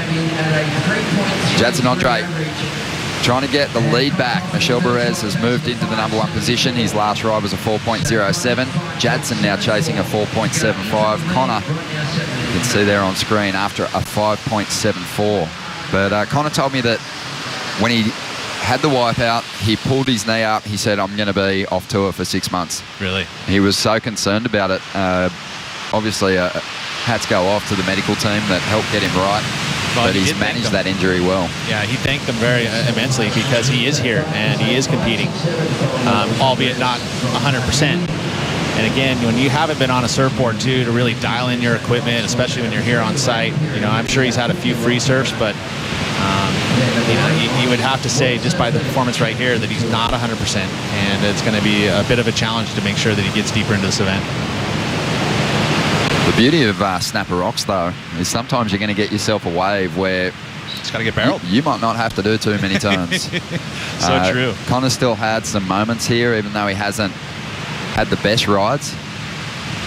He hasn't looked too out of sorts. It looks like he could still register some pretty decent scores if he can combo up some moves. And looking at, you know, and that's all kind of like about the tide too. I mean, right now we've got this tide kind of moving up. You know, so it's going to be more about turns, but if he were to get those low tide heats, it would be just about behind the rock and getting barreled, you know, and I think that he is very capable, especially being able to line those waves up and getting underneath the hook. And, you know, very similar to a wave he has at home at Sandspit, you know, there's this pretty radical takeoff. You know, you're in front of a jetty, or, you know, that's one of the spots that he has to deal with. It's rocks, and, you know, that comfort level is right there for him. Well, Connor's worked with a couple of different mentors over the years. Brad Gerlach initially probably says a lot about Connor's approach and style of surfing, I think, having worked with Brad for a number of years. But this year, he's changed it up. He's seen the genius or the great results from Glenn Hall, and he's opted to tap into that. So doing some work with Glenn Hall through the off-season and working with him at the moment here. Here goes Jadson Andre. Jadson's just hustling out there at the moment. He's got himself the lead, and he's looking to increase it by getting rid of a 5. He's had some pretty decent turns here as well. He's always going to be the dark horse going into this heat, because we know he can produce those big vertical turns, Pete. And it is going to give the judges something different when they are comparing it to the big turns from Connor and Michelle. Yeah, just elaborating on your comments about coaching as we watch the replay here first, I'll get back to that. But again, you can see what he's been looking for. You know, it's those waves that are going to grow down the line. And that was a nice 2-turn combo, as he went straight up vertical, and then the hook snap, and then the roundhouse cut back again. Now he starts to steepen up. He goes back into that kind of combination of moves where he's hooking it very quick in transition. But you're right about that foot. It's just it's a little bit unique to anybody else that I've ever seen before. I think he actually had it a little more centered through those 2 really good turns on that ride, and it kind of worked in his favor. I think he's going to put maybe the best number up here. We'll wait and see from the judges, but there was a couple of decent moves on that ride. But I think with coaches, you know, there's certain coaches that have strengths, whereas Brad was a very technical type of coach. You know, he worked on technique and body placement, you know, and then there's certain competitive ones. Like I think Glenn Hall is really good with competition and pumping somebody up and getting them psychologically ready. So, I mean, getting a little mix of it all and trying to add to yourself and to improve yourself. Here's Jadson once again. Looks like he's really starting to feel the confidence now. 5.53 in his last wave. That means Michel Perez is chasing a 5.8 going into the final 3 minutes here. Connor Coffin a 7.46. I know exactly what you're saying with Brad. He really appreciates great style and smooth lines, and that's exactly what Connor has, and why we're so excited to see him on tour. And they've been working for a long time together. I mean, even when he was a kid, Brad was there, you know, and then he got on tour, Brad came back. Brad's even here now. I mean, and so he may actually have a couple coaches, you know, helping out. And Glenn, just again, you know, the thing that I feel like he does for his athletes that he works with is that the preparation and the pump up, the psychology going into a heat, he just has that calming and lifts the game, and all of a sudden you're thinking clear. Well, the one thing that you get talking to Glenn Hall is that he actually has figured out that everyone ticks differently. People are motivated by different things. The individuals that he works with, he has a different way of prepping them for heats. He doesn't apply the same formula to each surfer. Michel Perez up at the moment and getting extremely piped out here at Snapper Rocks. Let's see if he can find some more points on the inside here. This wave, he's just sticking with it. Leaning hard on the rail there. Doesn't get the double up though. But Michel has found a couple of decent barrel rides out the back. A minute and a half remaining. He's after a 5.8. Well, you realize that barrel before was only a 3.17 and he disappeared from view. I know he didn't complete the ride really per se because he fell. And I think that did affect that score slightly. But I don't think the barrels have, scored super high. Although in that women's heat you would think so. So it's kind of a unique. Here goes Connor Coffin. Linking this medium-sized wave through to the inside. Winding through some stylish turns there and displacing quite a bit of water. There's a mix-up. And he really carved hard. So Connor getting his best ride. Distinct difference. You look at Michel Perez and Connor Coffin and you think power, but very different in their approaches and the way they showcase that power. Michel really torques his body, whereas Connor doesn't move his body. He just lays it in the rail. Here's Michel with a steeper little wall on the inside. This wave just allowing him to mix up his approach a little bit more. Change up his maneuvers, show the judges a bit of variety. Starting to fade away now. This heat is coming to a close and we'll be waiting for numbers to come through. Connor, he might have left his charge just a little late. He was chasing a pretty big number, a 7.46. Michel Perez, just a casual reverse to finish this heat off. And Connor. Michel's last score came through at a 4.47, Pete, so it wasn't enough to get him into the lead. He needs a 5.8. Still, even with the barrel. That was he was able to set that barrel up, and again, very deep. It was a good-sized wave, so the barrel, you need to mix it up. It can't just get away with just the tube ride. Felt like the barrel kind of started to not give the judges as much psych when Joel Parkinson and Medina surfed that final here a couple of years ago. True. It's almost like there was more focus on the moves. The tubes weren't scoring. And, maybe that's going to be the case here in 2017 as well. Well, it looks like Jaddy, the underdog, may hold on here. As you watch the replay of this wave, again, down the line, seeing that it had some opportunity here, but, it just didn't come up. It wasn't the 5.8. 4.60, so Michel Perez doesn't get the required score, and Jadson Andre is on his way to the third round. An impressive performance. And really started to put together some great combinations at the midway point of that heat. So Jadson's moving on. We've got another big battle unfolding in just a moment. Last year's winner, Matt Wilkinson, is about to hit the lineup.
keep your hand.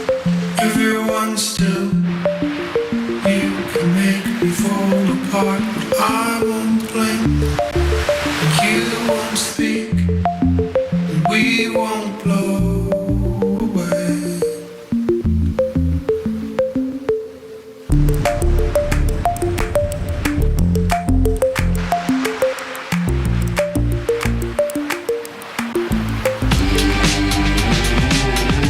Welcome back. Great to have your company for day one of competition here at the Quicksilver Pro, the opening event of what is going to be one of the best ever seasons we've had on the Championship Tour. We've got great waves today, and we've got last year's event champion Matt Wilkinson out there in the lineup, along with the semi-finalist here last year.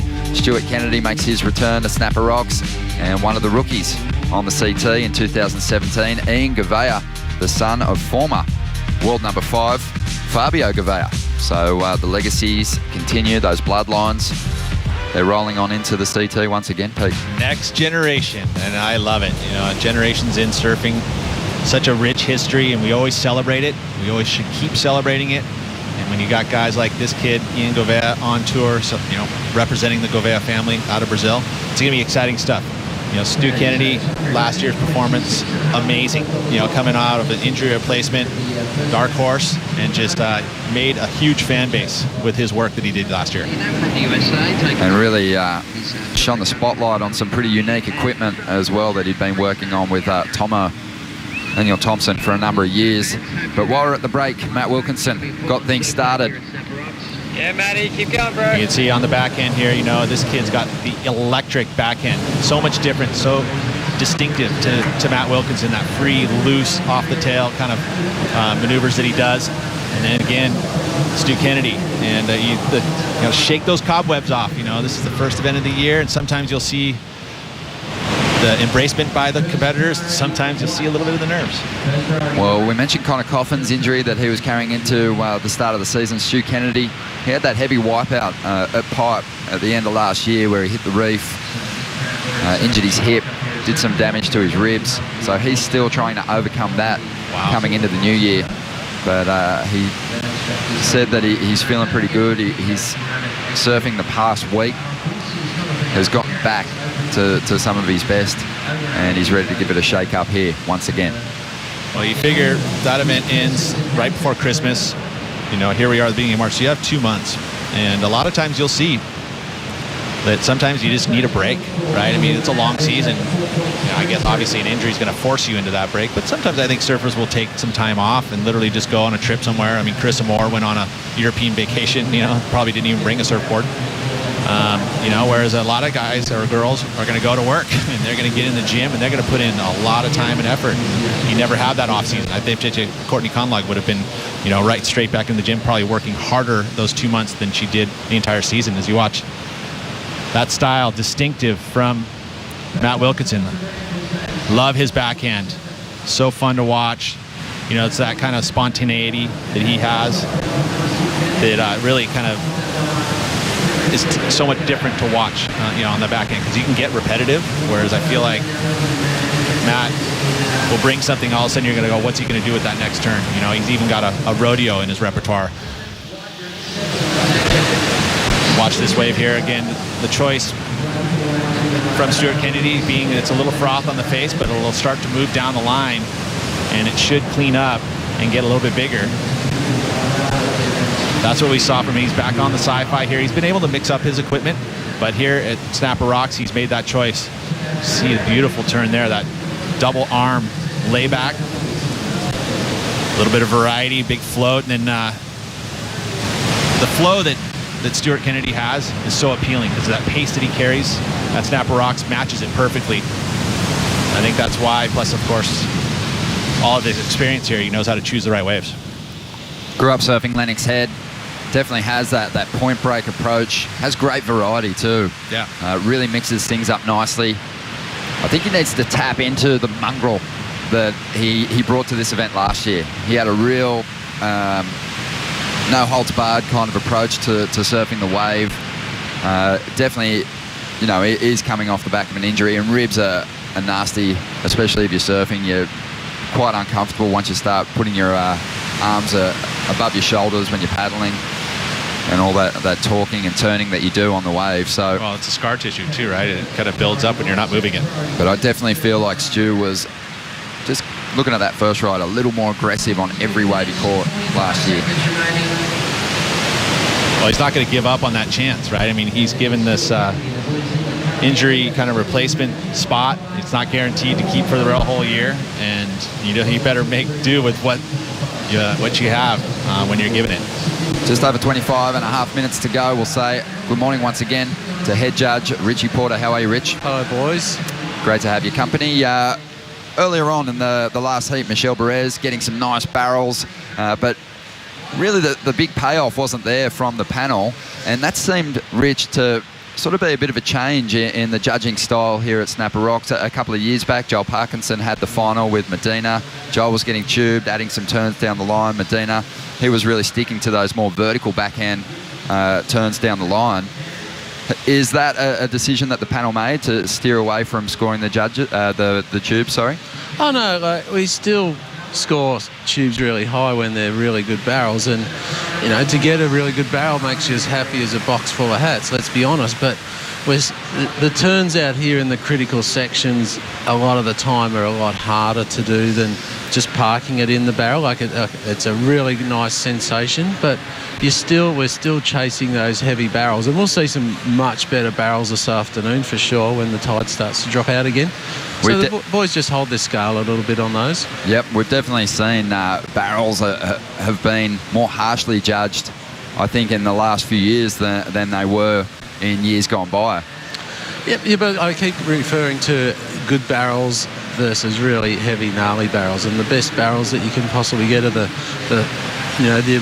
heart in your throat sort of deals where you're flying through them, whereas the technical aspect of, you look at Steph, she held that barrel really nicely, but the wave was quite small and she was squatting way down low just to fit in it. So the scoring reflects that, and as I say, this afternoon we're going to see some great barrels, and the heavy barrels will score high. You watch. All right, what about manoeuvres, Rich, this year? Obviously the air reverse is becoming sort of one of the more common turns. Is there incentive for the competitors to really add some variety to their aerial game? Definitely, and you look at the aerials that score high last year, and they'll score high again this year. It's the height, it's the technicality of them, it's the sections that they're doing them in, and it's the landing plus the trajectory they're getting now.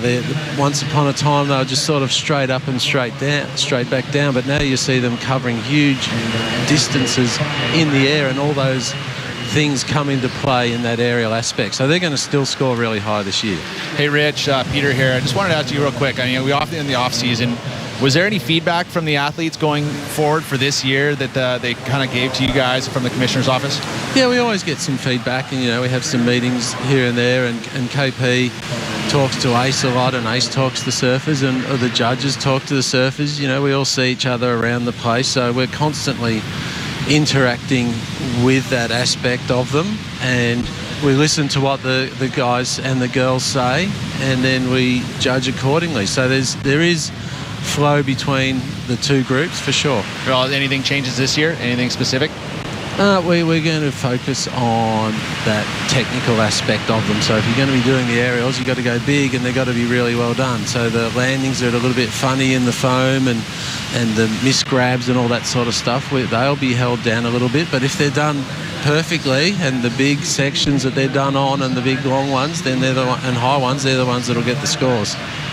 Thank you, Rich. We're loving these opportunities to pick your brain and get some more insight into exactly what the panel is looking for, and we look forward to chatting to you once again. No worries, mate. See ya. Thank you. Just over 25 and a half minutes to go. Here's Stu Kennedy out in front, but it is a bit of a dodgy lead at this stage, Pete, because the highest number is still with Matt Wilkinson, 6.17. He only needs a 1.26 to jump into the lead. Ian Gavea chasing a 3.11. Let's talk a little bit about the rookies. How about a box full of hats? Are you happy about the box full of hats? I guess I like hats too. Richie's funny. I love it. But always got a good cliche. Let's talk about the rookies for a moment, if you don't mind. No problem. Let's talk about them. Who's your favorite? Ian Gavea, 24 years of age. Not a massively hyped talent. Kind of crept his way up to the top end of the QS last year. and qualified quite easily. Had some very strong performances, took out that event in the Azores. That's really what got him the big jump. He also semi-finaled in that 10,000 at Cascais, but this is his last ride. He qualified for Europe is really what it came down to. He had a string of great results in a 6,000, in the 10,000, and amassed enough points, really. So the Hawaiian leg, he really didn't have to produce a bunch of points. So it's you know, Ian, you can get on a roll, right? And that's sometimes you'll just have that confidence and everything comes together. You know, maybe the conditions are right in your alley, and that's what happened for Ian. I mean, the Azores, then of course going into Cascais, those were two huge results. And I think he even had another result in that same time frame. You know, maybe it's a good board and all of a sudden you're clicked in and just maybe the head turns right. You know, I think at this point now it's going to be a lot of experiences for him. It's not going to be easy. Talk to me, what's your prediction for where he'll finish on the CT this year? I think it's going to be mid-20s. He's going to be right there trying to qualify. I think we just don't have enough experience at these really amazing venues. I mean, from Tahiti, we just don't know if there's a lot of experience there. You know, the reefs of Fiji, and you know, there's certain events you would say, hey, you're going to expect him to do well. But I mean, like a wave like here, you know, this is not an easy, it looks like a perfect wave, but it is not easy to find high quality waves and make good choices. And, you know, this tour is really hard. Here goes Matt Wilkinson now, searching for the lead. He's probably already got it. That last turn, pretty solid. He works this one over. You can see Matt Wilkinson, he is just a different looking surfer to the man that we saw competing here 4 years ago. He looks a lot fitter. He's more alive on his equipment, big attitude change, and he really does attack the wave with everything he's got. He's always had the talent, but now he's really primed to do well. Always fun-loving, always kind of wanting to just, hey, we're here and having a good time, but like, wait a second, this is a career, this is my work, this is my job. And you have to have an adjustment. You have to keep evolving, and he's done that, you know, and he's much more mature in his style and approach. He knows how to win heats now. He's won such big heats that, you know, you learn and you get more comfortable. You see again, just that timing impeccable there. That was the vertical part of that wave, and he was able to execute the turn there. Wilco's got that pressure too of having to back up a fantastic year, went back-to-back in the first two events last season. And it's going to be really hard to replicate that performance in 2017, and I'm sure that's something that he's been approaching or addressing with Glenn Hall. You would have learned a lot, though, you know, because there was some highs and lows there. I mean, he was in title contention, and, you know, he had that loss, you know, right there when he was after 2 wins, like, you know, all of that stuff. You gain so much knowledge, and you know how it feels, so then you can kind of anticipate that kind of stuff happening, and it makes it easier to deal with. Here goes the rookie, Gouveia. Just the one turn. Wave selection's been a little iffy at the moment. This wave, it's tapering off, but he's committed. You can see it lining up down the inside. Stu Kennedy behind him. You know, as this tide keeps filling in, there's going to be probably less high-quality waves. Well, a little bit of payoff for that commitment to the inside section for Ian, but it wasn't a great ride, and he took it a long way, so put himself, I think, out of the lineup for a pretty long period of time. He was chasing a 5.62. He probably won't get there with that ride. Yeah, that was, you know, there's a bit of time that he's going to have to deal with now. I mean, there's the riding of the wave, and now he's going to get on the skis. We watched the replay here of Stu Kennedy. Again, he was able to get a nice solid turn on the outside, comboed it with that arc, and then the wave kind of starts to back off here.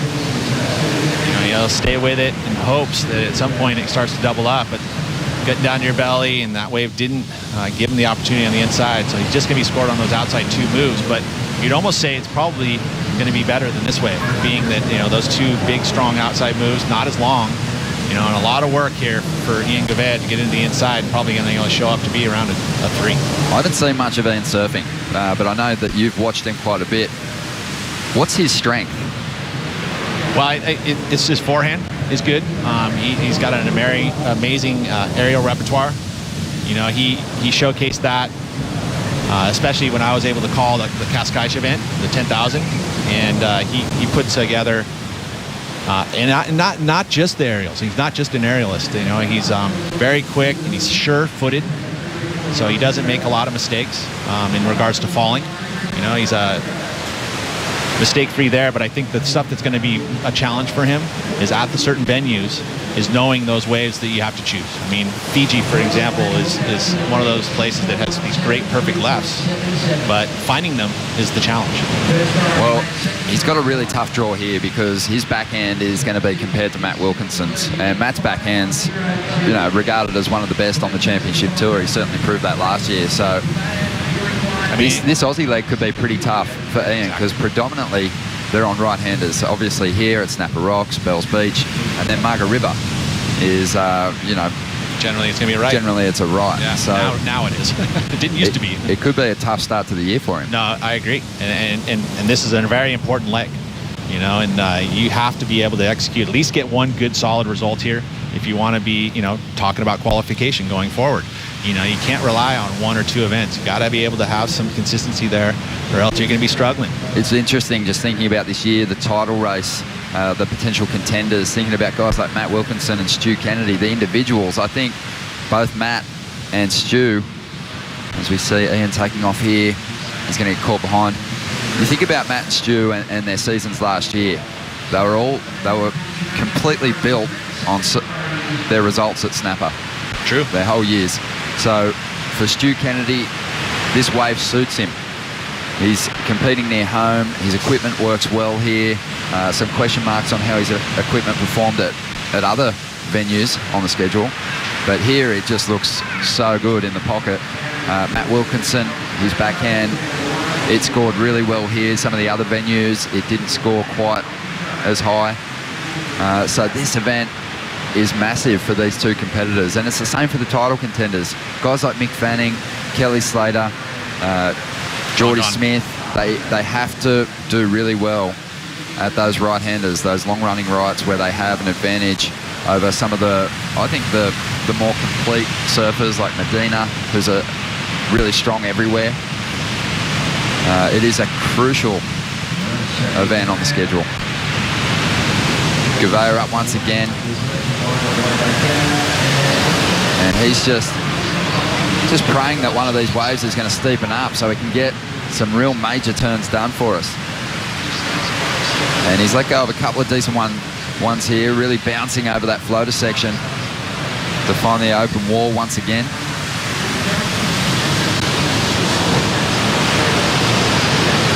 As he brings it right through to the inside.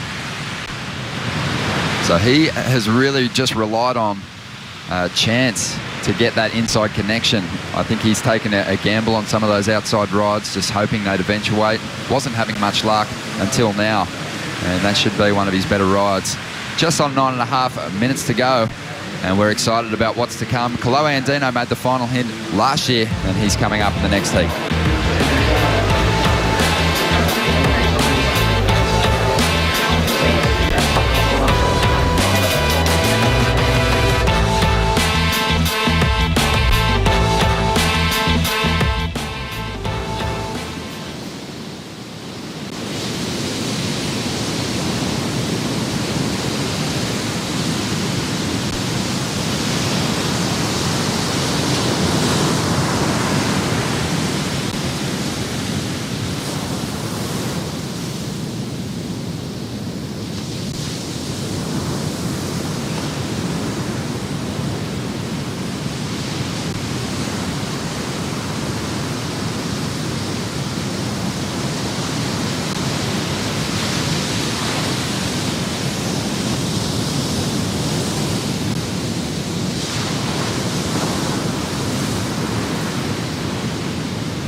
Welcome back to the Gold Coast. We're here for the Quicksilver Pro, and this has been a good event for the regular footers.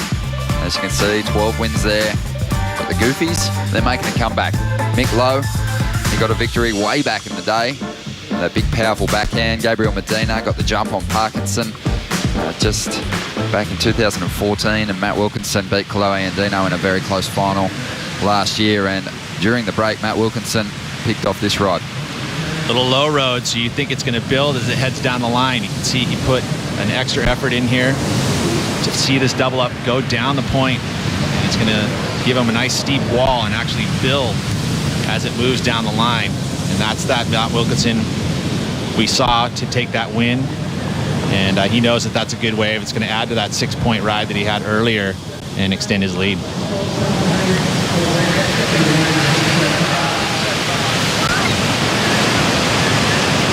His 8th year on the championship tour, Matt Wilkinson ended up in 5th place on the ratings at the end of last season. He was on a magic roll. We hadn't seen a start like it.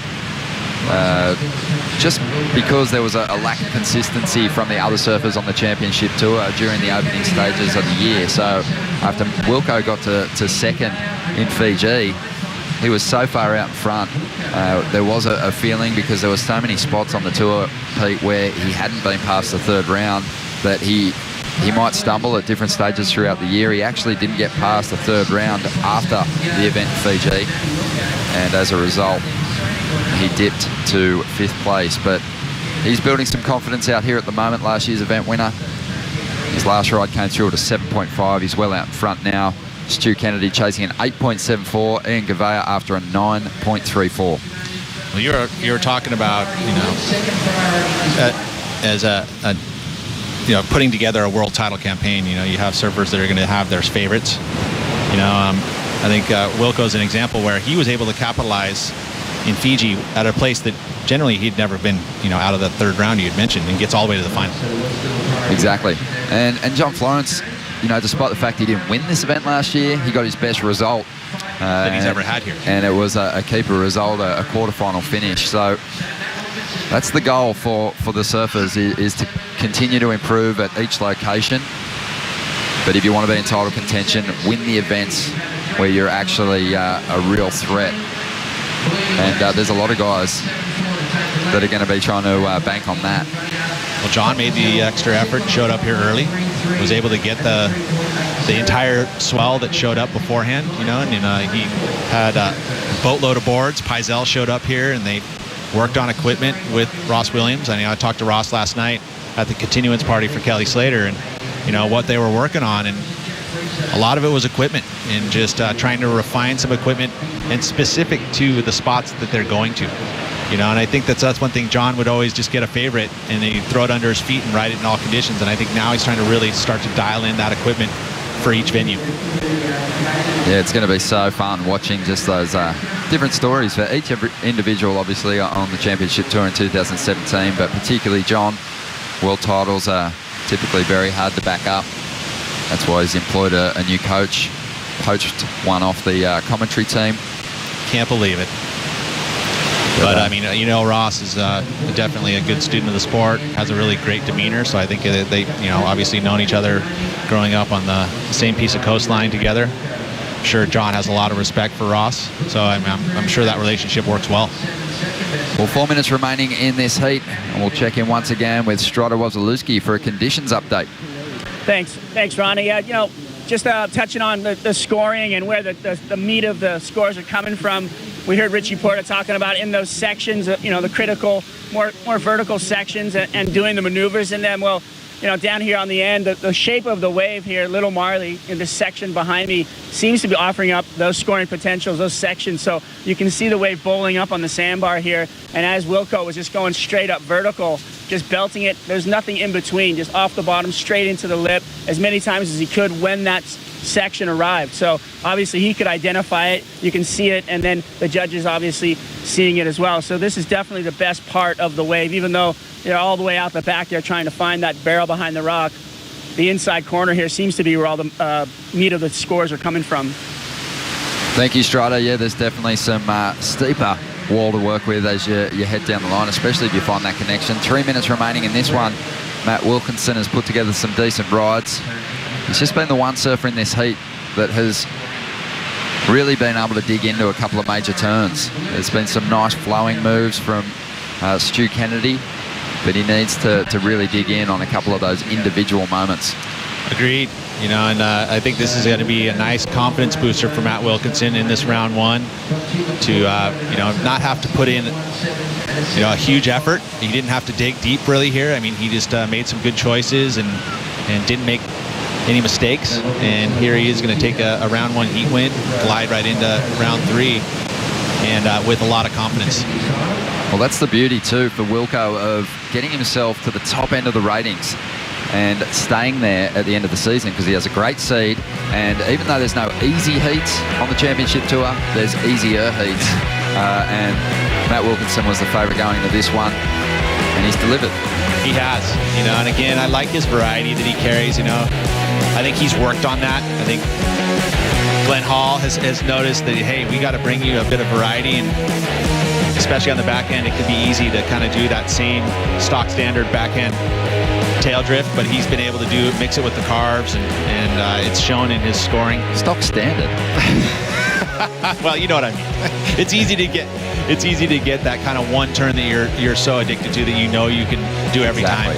So true. And you know, Stu Kennedy here put together a pretty good heat. I think if you were gonna critique it, I think he had to be on better waves. You know, this one was a nice clean wave here, but it did, you know, it only showed up as a mid-range score, you know, and that's tough when you can surf a wave this long and only get a 5. It could be the injury, but it might also be just the danger of trying to surf a little bit too composed. I loved when Stu came out here last year and we just went on the attack. Define mongrel. Mongrel. It's just an attitude. Raw. Yeah, there you go. So it's unexpected, you know, like give him a little mongrel, like a little bit of grit. More unpredictable, I think. But yeah, it's just an attitude more than anything. Here we go, 35 seconds to go. Here is the heat leader, Matt Wilkinson, looking to finish this one off by getting rid of a 6.17 and pushing that heat score total a little higher. Just competing for fantasy points at this point in time. You have him on your team? I don't think I do, actually, but... Well, I think he was a tier A pick, right? At top 5. So, I mean, you've got... It was tough. There was some pretty big names up there.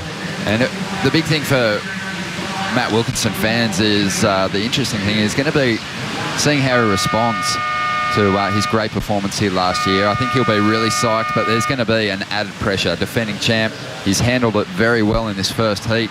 He might even push the score higher with that last ride. But Stu Kennedy and Ian Gavay are going to have to rebound in the second round. And you talked about the seeding, right? Being in that top 5 picture. He's going to go into round 3. He's going to have, a 24 seed. If I'm doing my math right, it's probably actually a little later, or a little deeper than that. So, you know, his round 3 heat is going to be easier, as you had mentioned. A solid performance from last year's world number 5, Matt Wilkinson, marching on through. More big heats coming your way in just a moment. The conversation will continue with Joe Tappell and Martin Potter.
You're watching round one action here for the Quicksilver Pro, the opening event of the season here for the World Surf League Championship Tour. Joe Chappelle alongside 89-year-old champ Martin Potter. Potts, we've been waiting a long time to finally get this season started. We got to see the opening round for the Roxy Pro. Now starting to see these guys maybe some of them for the first time being rookies, some being the usual suspects like Kolohe Dino, the headliner in this next matchup. Absolutely. What a heat it's going to be. Kanoa Igarashi coming off that unbelievable result at the last event, the Pipe Masters, making the final against Michel Perez. Jack Freestone re-qualifying for another year on tour. This is going to be great here, and I think Kolohe's already started off with a fairly good wave, but yeah, I think for me so far the highlight this morning, that first heat, Steph Gilmore, Lakey Peterson, Malia Manuel, what a way to start the day. Talk about a comeback. Gilmore back against the wall, took a wave, didn't even think it was going to produce anything for her, stood back up and got barreled all the way through to send Lakey Peterson and Malia Manuel into round two action. Just like that round one for the Roxy Pro, round one for the Quicksilver Pro, non-elimination format. We've had two heats already, one by goofy footers, Jadson Andre to defending event champ Matt Wilkinson. And during the break, we had Kolohe and Dino get started. Yeah, Kolohe started off this wave with the bang. Beautiful air reverse there. You know, that's pretty much a stock standard move for him, just to kick things off on this wave. Obviously, the wave's kind of at the moment really going through a sort of a strange period with the tide. Obviously, earlier we saw those waves sort of growing, where it's sort of almost now where the beginning of the wave is very important. So you've really got to unload because there isn't really that much down the end of it. So conditions will change through the day. We're going to see a little bit of an increase in swell. So, you know, don't go anywhere. We're going to see some crazy action. There's some unbelievable heat still yet to come. So many great names in the sport of surfing. We talk about the talent pool getting better and better every year, but maybe this year the best roster we have on the top 34. Kolohe and Dino came off a fiery year last season. All started here at Snapper Rocks when he finaled against Matt Wilkinson. Under the lip hook for Freestone. Local boy just kind of feeling his way through a soft section here, hoping for a reform, and it's not going to give it to him. Yeah, that's that's what's happening at the moment. That first section is where you've really got to tag it a couple of good times. Jack, a little timing was just maybe a little bit off on that first couple of turns. Kolohe with a 4.0 with that little air reverse, so judges rewarding that maneuver alone. Not much else on offer, so these guys are going to really have to focus on those first couple of turns, Joe. A few younger all-stars in this matchup. Freestone just starting his second season on the top 34. Still just 24 years of age, a two-time world junior champ from just down the road in Tugan. Grew up just surfing Snapper Rocks and D-ball all day long, and now working on his second year on tour. How'd you like this first move? Yeah, nice turn right there. Could have maybe clicked it a little bit better and then sort of caught the rail off the bottom, which wiped a lot of speed off for Jack. And as we said before, that inside section not quite producing the goods at the moment, but this first turn is probably where all the points are going to come from. Beautiful shot from the drone right there, sort of a lip line floater, so to speak. Didn't quite connect with turn number 2, so it's not going to be a big score. 3.33 for him, so back to the drawing board. Jack Freestone in second position now, and Dino start just a touch better, a 4.0. Kanoa Igarashi with a 1.0 start with plenty of time on the clock. Kanoa has priority for the next exchange. Kanoa, just 19 years of age, still just developing his whole act in all sorts of waves around the world. When he came on tour last year, he said he just didn't want to make heats. He wanted to prove himself as a solid competitor at every venue on tour. Coming from Huntington Beach, he didn't just want to be a beach break specialist. He wanted to prove to the world he has what it takes to do it in heavy conditions. He ended up turning a runner-up performance in the Pipe Masters to seal the deal last year. Yeah, one of the most difficult events in the world, really, to produce a result. And Kanoa Igarashi going head-to-head with Michel Perez in that final. What a crazy day of surfing that was. Some of the most incredible tube rides, I think, at Backdoor. And Kanoa Igarashi proving that he belongs on this world tour, Joe. Now rolling in from San Clemente, California, and Dino, big fin blast, total control. Unloading on the first section. Now fill in the gaps and hope for an inside corner. Wrapping cutback for Andino. Full wrap off the top again. So a series of cutbacks. Now this wave's starting to grow. Nice vertical off the top. Into that carving turn combination. Kolohe fired up for the finish. He'll change up the flow, the layback hack. And still wrapping away. Kolohe, great timing and tempo to match the pace of that wave and started off very explosive out of the gates. Yeah, interesting wave. I mean, it kind of didn't really look like much, did it? It was sort of a foamy section to kick things off, and then it started to grow. So that's a sign of things to come, really, is what these guys are going to be looking for. You know, a lot of the waves we've seen over the last few heats where it's offered that outside section. So you're almost looking for ones that aren't that good out the back. They end up being the good ones on the inside. So you've got to roll the dice sometimes and hope those things grow. But Chloe and Dino, good wave selection right there. Let's have a look at this one here. See, it wasn't quite as big as the ones we've seen earlier. Beautiful maneuver there. Taking the pressure off the back foot, letting those fins drift. Now he's just biding his time. You can see him adjusting his feet, making sure he's got those feet in the sweet spot. Now it starts to unload on that inside section, and this is where he goes to town, waiting again. You can see him just stomping on the tail, making sure those fins are engaged. And then again, right here, bang, beautiful snap there from Chloe. And that big, beautiful swooping turn. I love those wraparound cutbacks. It just gets them right back in the power source. And again, so timing is very, very important out here for these guys.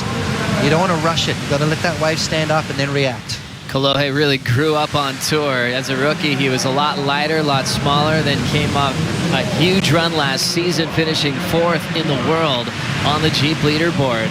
Making a final here at Snapper Rocks, was runner-up to Matt Wilkinson, and we started experiencing what was truly the changing of the guard for Wilco going back-to-back, but Andino was also part of that charge. Following this result, making a final, his surfing was stronger than ever, but had a couple of close decisions not go his way. Knocked out early by Sebastian Zietz at Bells, which could have gone either way. All then went down to Rio de Janeiro, lost to Matt Banting in a close decision. The real true champion form, though, was his mental ability not to put any weight on those losses.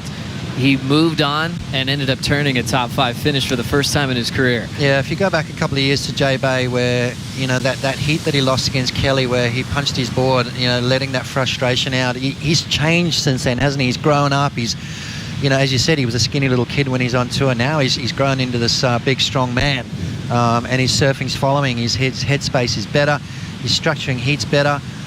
You know, picking the right turns at the right times. He's not always going to the air. He's using that rail game a lot more, which I'm really impressed with. So Andino kicks off with a 4.633 out in front here of round 1, heat number 3. Freestone second, Kanoa Garashi in the 3rd spot. Now let's catch up with the defending event champ, Matt Wilkinson's with Kaipo. All right, guys, here with defending champ Matt Wilkinson. Matty, you know, this is a pivotal event in your career. What's your feeling coming back here to Snapper Rocks? Yeah, I'm excited. Last year, obviously, this event was massive for me, and coming back last week on that swell was kind of the first time I'd surfed it since, and it's such a rippable wave, and it's so fun. I don't know, to have a heat out there with no one in the way just then was pretty nice, and hopefully I can get 7 more of them this week. There you go. Yes, it looks like the tempo of your surfing is fit perfectly for this wave. But there's decision times out there too. I notice you are on the ski, but at the end of the heat you decide to paddle. What's the process there, whether to paddle back up the point or to hop on the ski? Yeah, when it's like this, it's not really perfect from top to bottom. There's kind of a top section and then ones that come midway through that you can still get big scores. And if the other guys are up the top with priority, then there's no real point getting back up the top and hanging with them. You can get a big score from halfway. So as soon as I knew I had 3rd priority, I was happy to paddle back and kind of trawl my way up and see if I could catch anything. Well, there you go, guys. Statistically on point. Matt Wilkinson on to round number 3. Congratulations. Back to you guys. Thank you, Kaipo. Matt Wilkinson coming back to experience what it's like to be a defending event champion. Last year, this victory at Snapper Rocks was his first ever CT win. Went back-to-back going into Bells Beach with another storybook finish. He went to Mick Fanning going up to the podium at Bells and just asked him what is going on. He experienced this change of his career. He was all of a sudden a world title contender when usually the topic for Wilco was requalification come to the end of the season. Yeah, it's amazing what difference a year makes. And, you know, Matty Wilco obviously came out firing as a great well-surfed heat, I should say. You know, just picked the right waves and really smart approach too, where, you know, he touched on the fact that, you know, once he had 3rd priority, he sort of trawled his way back up because there are those midsection waves that miss the outside and then reform through the inside. So smart and well-structured hit from Matty Wilco. Seeing just an up and out from Kolohe Andino, just positioning down the line. Priority still with Kanoe Igarashi with 18 minutes on the clock. Jack Freestone, local boy, up. Sends a little top turn wrap. Remember, Jack had the 3 Ranger to start. And he's hoping for something solid to work with here. Jack has a little lip line to work with. He'll carve through and just kick out there. So noticing that pace of Freestone, he was just hoping he'd have something to capitalize on. We know that he's always capable of major moves. What are some of your favorite moves you've seen out of Jack in the last couple of years? Well, Jack's got a bag of tricks as deep as anyone. I was really impressed last year when he made it to the finals in Rio, surfing against John. And it wasn't the airs that really impressed me. It was that two maneuver combo that he was utilizing and dropping 8-point rides at will. Just the confidence then to pull back and rely on just that basic surfing. I think, a lot of guys think they've got to go out and blow up on every single wave, where Jack realized that moment that, hey, hang on a sec, I can really get good scores by just tagging it a couple of times and focusing on just that really basic, solid rail-to-rail surfing. That was a classic finish for Jack Freestone as a rookie last year on tour, making the final in Brazil, coming off an injury where he missed Margaret River, he missed Bells Beach. So it was almost looking like a tough start to his debut on tour. And he was able to come right into making a huge final on the top stage in the world. Looking at Kolohe go up and down real quick. He's the heat leader, 4 and a 6.33. See, was that injury a blessing in disguise for Jack? Because, it made him surf a lot differently going into Rio de Janeiro. He wasn't going for the airs like he normally does. It made him surf sort of almost within himself. He made less mistakes. He was finishing off his waves, and hence the result followed. And I think a little light bulb moment went off for him right there. He just found consistency and never left his game plan. 2-turn combos in chunky conditions worked really well for Jack Freestone. And you look at these names, you see how young they are, how much they push each other. Jack, Kolohe, Kanoa all grew up competing through Pro Junior Series and now made the main stage very early. For Kanoa, it's his 2nd year on tour, but he's got a whole lot in store for his 2nd season, and he's also the man responsible for getting Zeke Lau a rookie berth in 2017. Ezekiel Lau is with Kaipo. Well, yeah, actually I'm here in the locker room. Okay, so this is where all the athletes are prepping for their heats. We had Zeke doing a warm-up. He's moved on since, but this is where everyone has their own lockers. We can see Gabe Medina behind me, and he's getting ready for his upcoming heat. It's a place where the athletes can get ready and get in the right mind frame. As you can see, Gabby here getting ready for his upcoming heat. And yes, kicking off the 2017 season, but really a nice area for the athletes to get in that proper mind frame. Kaipo, I know you're always in tune with fin systems, with board technology. Anything really drastically different from the locker rooms and what you're seeing in there from last season? Gosh, the go-to is just going to be your high-performance shortboard here, Joe. And all of these lockers are filled with just different variations of a high-performance shortboard. Nothing really groundbreaking, just solid, dependable equipment. Thank you, Kaipo. Checking out the action from the locker room is Gabriel Medina, a guy that started a world title campaign with a big win here at Snapper Rocks back in 2014. Kolohe still just going up and out, checking out waves, staying active, looking down the line. And now we'll see if he can protect this lead out front with 14 on the clock. Kanoa still pretty quiet scoreline-wise. What's his strategy at this point? Well, he sort of understands there's not a lot of good waves coming through, so he's decided to play the patient game. I was talking to Jake Patterson the other day, and, I was saying how impressed I was with this kid's performance last year, how consistent he was, his ability to structure a heat, just to, connect with the right waves at the right time, didn't try and oversurf them, just made sure he moved through. And I don't think he got 125th the entire year last year. And I think that's a testament to how smart and how in tune this kid is. A really solid matchup. 13:30 to go here in round 1, heat number 3 of the Quicksilver Pro. We'll take a quick break. We'll be back with more action right after this.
Welcome back to the Quicksilver Pro, the opening event of 2017 on the World Surf League Championship Tour. And now is your time to check out the WSL poster collection. Features memorable shots and CT action photos for all the 2017 posters and black and white images from our WSL Award nominees. You can check out this entire collection on epkcollection.com or go to the WSL Facebook store to get your own fine art prints and join the action as we're already celebrating another amazing year on tour, kicking off at Snapper Rocks, which feels like a really nice gathering place, Potts, to see the world's best again. You get to meet some of the new faces like the rookies that have been fighting hard over the years on the qualifying series, and we're starting to see how they're getting their feet wet, competing on a gigantic stage like this. We saw Ian Gouveia in the last one go through that first heat jitter moment, and then coming up next, we're going to get to see Ezekiel Lau battle against some vets like Gabriel Medina and Wiggly Dantas. Yeah, you know, it's a different kind of pressure, isn't it? It's a big stage. I mean, these guys have worked tirelessly to get themselves on the world tour, and now they're surfing against guys that really they look up to and dream about competing against. While we're at the break, though, this is Jack Freestone. Talk about him being a local kid here on the Gold Coast. Look at this wave, though. These are the ones you want, Joe. See how it just keeps growing, just keeps offering him those situations to just keep tagging the turns and just building points as he moves down the line. Beautiful turn right there again. Not trying to oversurf it. There's not a lot of these waves, so you don't want to make a mistake and blow it. Jack Freestone on a tear on that wave there and dropped the biggest score so far in the heat, Joe. Jack Freestone, 7.17 and the lead off Andino. Now with 10:25 to go. Kolohe needs a 4.18 and Kanoa Igarashi needs a 9.5. Here goes Kolohe now, looking for the number. Speed flow from behind the section. Nice easy climb now into the open face. Clean rail turn with a solid rebound off the whitewater. And he'll fade it, hoping for the double up. Needs a 4.18 for the lead. And he's done well so far. Still trimming this way through. It's going to corner a little bit harder on the Californian. And he'll just wrap this thing shut. Runner-up in this event last season. He's found the magic and the tempo to score big through the inside corner. It's a fin throw reverse as he points to the sky. Andino firing himself out to come back against Jack Freestone. Wow, that wave was pretty average up until that last turn. I mean, and a lot of cutbacks.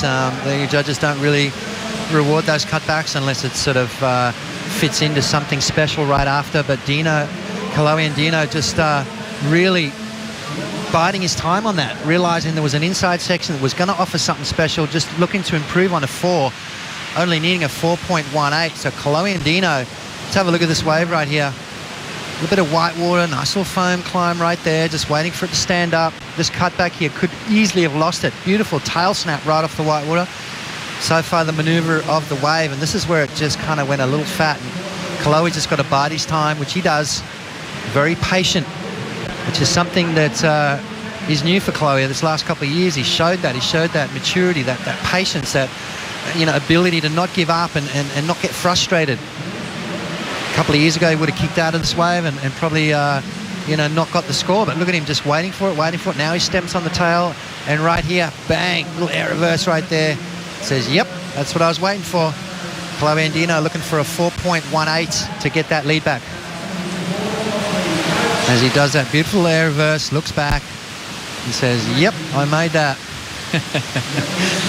What a feeling. We always love seeing how they finish with passion, what those claims could mean. Sometimes you talk to them after the heat and they say it's just to fire themselves up.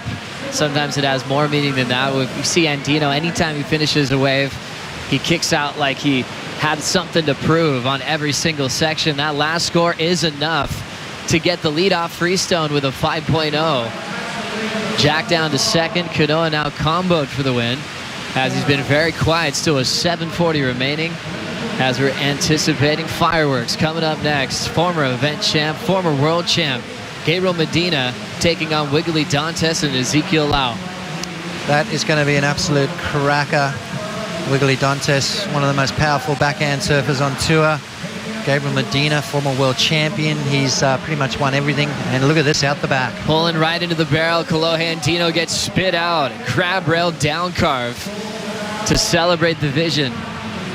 And he'll hop out. So got the score for the lead and found himself in a rhythm at Snapper Rocks to get barreled on the next exchange. Well, that's that strategy of either paddling out or getting the jet ski. The jet ski dropped him off just out behind the rock. That wave didn't have that inside section on it, but what it did offer was that tube right out the back. So it's going to be interesting to see where this goes.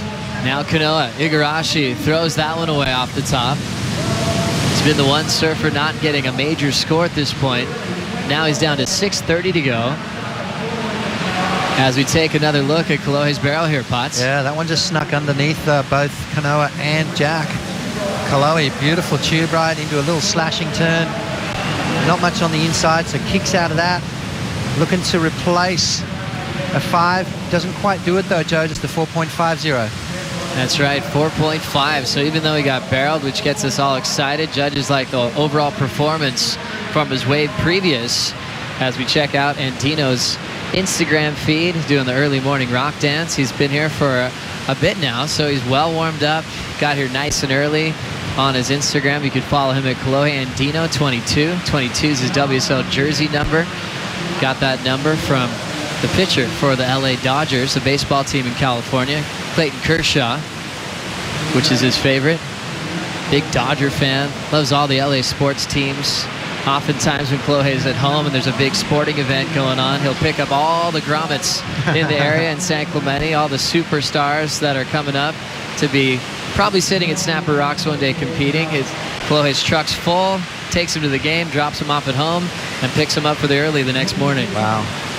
Giving back to the community, and that's a beautiful thing right there. Spreading the love, spreading the knowledge. You know, he's been around the sport for a very long time.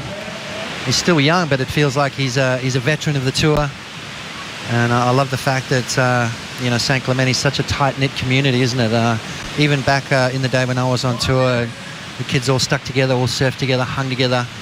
Jim Hogan was the leader of the pack back then.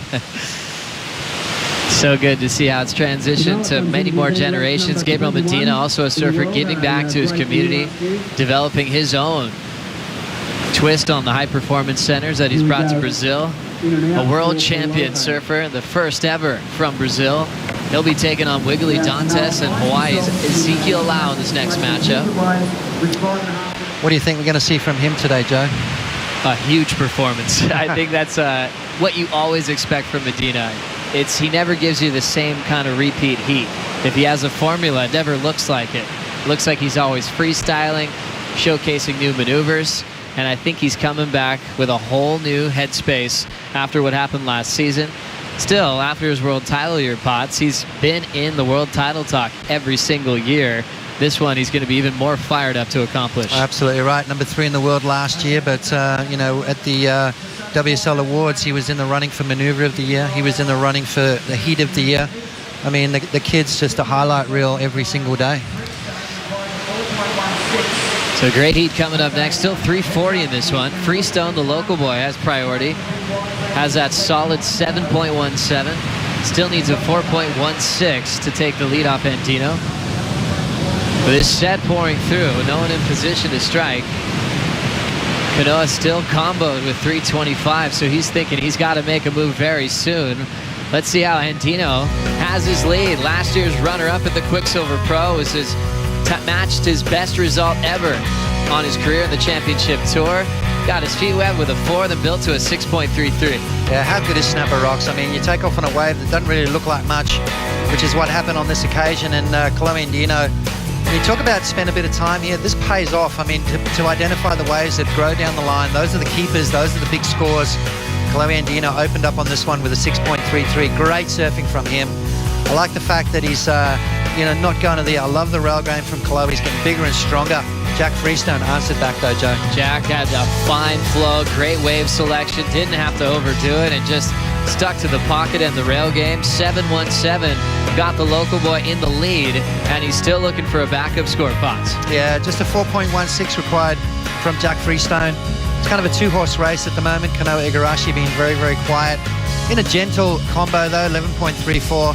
time ticking away for him though. Chloe Andino, this wave got him into the lead, just a 5.0, and it was all on the merit of that last maneuver. You could see him just timing it, waiting for it, being very, very patient. I love the patient Chloe Andino. It's a kind of a new thing for him, and I think it's going to take him a long way. It was just an easy wave to watch on the eyes, style-wise. He set up with such a clean climb, a speed float. That was that rotation on the inside corner, which he needed to finish to get the lead. Let us know how he felt with that claim, and he's still holding the lead now. Back to live action, Freestone looking to answer back. Already tagging it a few times. And looking to connect a double up. He only needs a 4.16.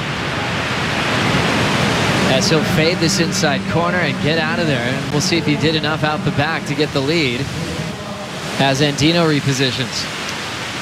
Yeah, I think they sort of understanding it's not the big ones out the back that you need. It's those little sidewinders. You can see Kolohe trying to keep an eye on Jack Freestone, who only needs a 4.16. Is he going to get it on that last wave? A couple of little turns. He didn't quite get that inside. You can see Kolohe just shadowing. He knows Kanoa Igarashi's out of the running because he needs a two-wave total, whereas Jack Freestone just needs a 4.16 with 50 seconds remaining. So that last one to come through for Jack Freestone. He'll end up short at 3.5. Not enough. Freestone stays in second. Still needing a 4.16 with 42 seconds remaining. Now Andino positioning himself to play defense over Jack to try to close out this heat. Kanoa with priority, but he's going to be left chasing two new scores. So it's still the fight between Andino and Freestone to get straight into round three. That was an interesting situation right there, wasn't it, from Kolohe? Bit of tactics, playing a very smart heat there, realizing that Jack was his closest rival in this heat. And now we'll probably take that last little opportunity right here. You can see Kolohe utilizing the priority over Jack and seals the deal. A solid heat approach from Kolohe Andino, finishing number 4 in the world last season. And an awkward little wipeout to finish off that heat, but Andino remained on top. Kanoa Igarashi will get this final wave in, but it's going to be a little too late. He still needed 2 new scores. So the hero from the Pipe Masters is going to look to regroup in round 2 here at the Quicksilver Pro at Snapper Rocks. And Jack Freestone, local boy from just around the corner at Tugan, will have more time to impress the local crowd when round 2 begins. You're absolutely right. He'll get another shot. And why not? Another surf at Snapper with no one out. I mean, doesn't get any better than that, Joe. That's the dream right there. Kolohe Andino moves straight into round 3. Coming up next, former world champ Gabriel Medina takes on Wiggly Dantes and Ezekiel Lau.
anticipating a massive show in round 1, heat number 7 later on today. Kelly Slater, Mick Fanning, also joined by Jeremy Flores. And a few heats from now, as we expect fireworks every time world champs come to play, just like in this one. Medina, 2014 world champ, takes on Wiggly Dantes, and the rookie from Oahu, Ezekiel Lau. 30-minute heats scored on their top 2. At the start of the heats, there's no priority, and they just try to man the lineup to get the opening exchange. Joe Turpel with 89 world champ Martin Potter. What we know from this heat, Medina, Dantes are guys that like to control the start, especially at beautiful point breaks like this one. I tell you what, there's 3 absolute titans in this heat, and this is one of them right here. Have a look at that. Wiggly Dantes, quick in and out on his backhand. Very technical tube ride right there. Snuck through that last section, and this is the part of his surfing that really does impress me. We always talk about how he is probably one of the most powerful guys out there on the backhand, throws more spray than most. But what about this guy? Back-to-back tube rides here for the goofy footers. We asked what to expect from Gabriel Medina, and you said fireworks, Joe. And that's exactly what we've seen so far at the beginning of this heat. Zeke Lau, the natural footer, so he stands a little different. Does he have an advantage? Maybe, maybe not. Not against Medina anyway. Really impressive start for the goofy footers. Back-to-back barrels, and then finding the flow through the inside corner. As soon as the wave looks like it's slowing down, he finds a few verticals to finish this off. Wow. Well, a little bit of a mistake right at the end of that wave there, but after the tube ride, went to absolute town. Ezekiel Lau, a bit of a layback. Regathered, that back foot came off the board, so a lot of core strength to get himself back on his feet. Here he goes again, his first championship tour heat, 2017 for Zeke Lau. Did all the hard work, and then Kanoa Igarashi got him through on tour. What a day that was. Can he capitalize? Zeke Lau, what a heat he's got here to kick things off, Joe. Really excited to see how Zeke's going to approach every venue on tour, and this is just his opening wave for his rookie debut on the top 34. So a classic matchup, a couple of solid goofy foots from Brazil and the Hawaiian. How'd you like this first move? Oh, beautiful turn right there for Ezekiel Lau. Just this strength and ability to get himself back on his feet. Hard to do that. Once you lose those fins, that board just wants to get away from you, but Zeke pulled it back under his feet, got himself back up. Real strong core strength right there to get himself on his feet and finish that ride off. Zeke Lau waiting for his first number to come through to get scored on the championship tour level, representing the island of Oahu, and a guy that we've been expecting to qualify for the last few years, really since he had that breakthrough win through the Triple Crown at Sunset Beach. Big, strong kid. His surfing is well and truly relevant on the world stage, especially when you're taking in consideration the waves we've got on tour. I can't wait to see him at places like Chopu. I think Jay Bay is going to light it up. Margaret River, he's going to have an upper hand because of his size and strength. Here he goes. Zeke again, Potts pulling it super deep, trying to punch out of that end section, but he's going to go down. Numbers in from the opening strike, 4.5 for Zeke, 4.83 for Wiggly Dantes, and a 7.5 for Medina. Medina has to give way to Dantes on this one. Wiggly hits it off the lip, and the wave's just going to shut down quickly. Not the one he was hoping for. No, not at all, but you know, a bit of a strategic move there to keep Medina off that wave. Medina, one of those guys though, Joe, you really can't let him catch anything. I mean, he can turn a closeout into a big score, and we've seen it happen time and time again. There's a handful of guys on tour that literally the only way to beat him is to absolutely stop them from catching waves. It's a scary stat when you look at how many times Medina's gotten keeper scores with or without priority. It doesn't make a difference if he's on a set. He's provided moments for himself just on his ability above the lip and on the open face. Well, you know, you talk about, I think it's better to let him have priority, because if he doesn't, then he just comes inside and freestyles and does crazy stuff. You want him to be a little bit more focused on looking for that good wave because he's got priority. I think once he's got that second or third priority, that's when he just cuts loose, and that's when he becomes more dangerous. Wiggly Dantes representing Ubatuba, Sao Paulo, Brazil. Now 27 years of age, into his third season on the top 34. Dantes was one of the true contenders for that Rookie of the Year title, and it ended up going to Italo Ferreira a couple of years back. Now he's got a little more experience. Last year wasn't as good as his rookie year, where he turned in more quarterfinals. But one thing he did gain was that experience around the world again, and he's looking to crack the top 10 this season. Yeah, I mean, his surfing belongs there. He's good in big, solid waves. He charges. He's got a backhand as strong as anyone I've ever seen. Good, solid kid. He plays a smart heat. He uses his priority correctly. I mean, he's a dangerous competitor. Talk about understanding the rule book. We saw a couple of moments last season where Wiggly just understood the priority rotations, and it ended up costing a lot of the best surfers in the world some big heats. So he understands the game, plays it well, cool under pressure, and when he's surfing right-handers, which tend to maybe be tougher for goofy foots, he changes that whole theme around with an absolute fire hose off the lip when he hits it.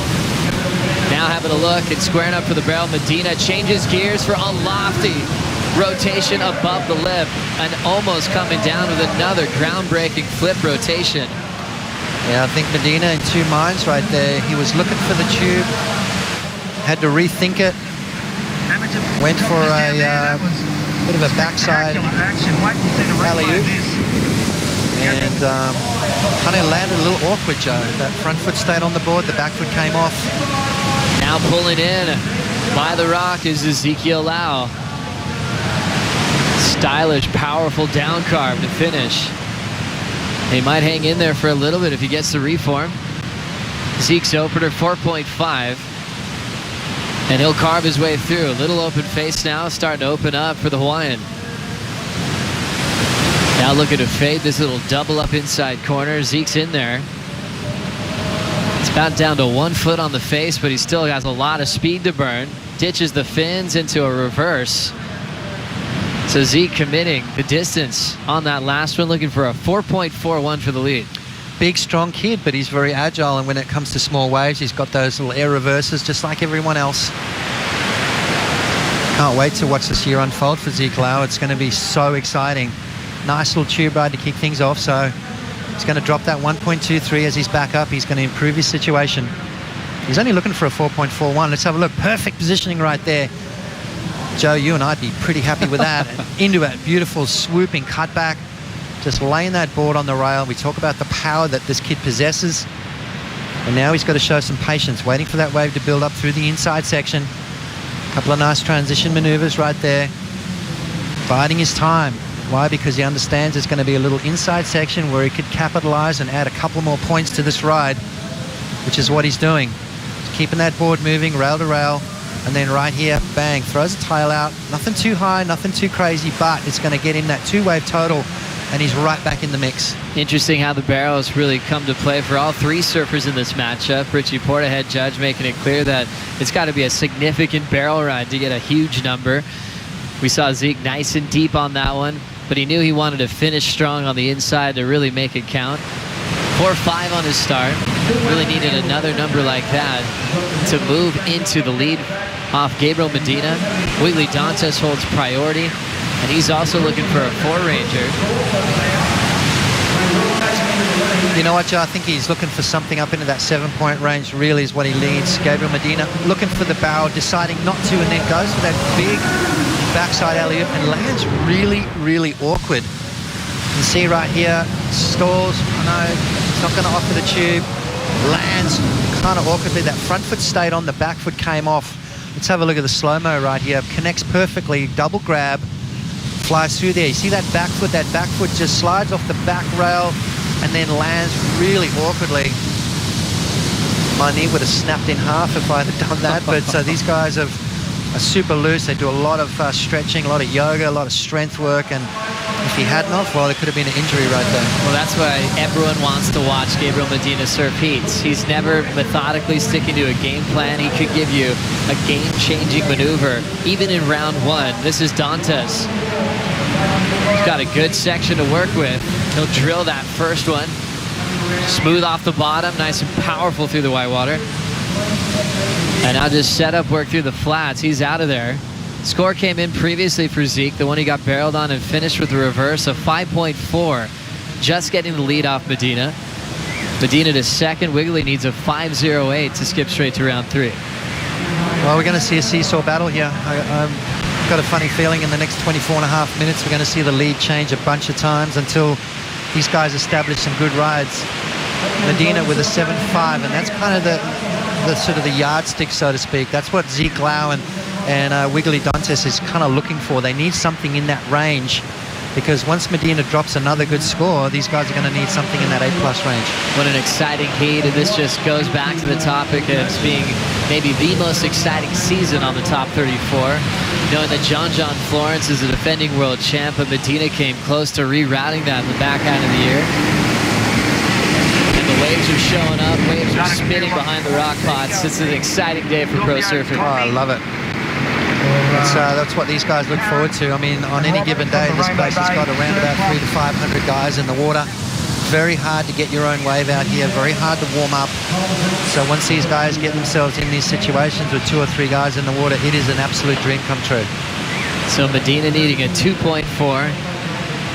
He gave us that backflip rotation at Rio de Janeiro last year for a 10. As we've watched it a million times, we can say, okay, he can make it going completely upside down maybe next time.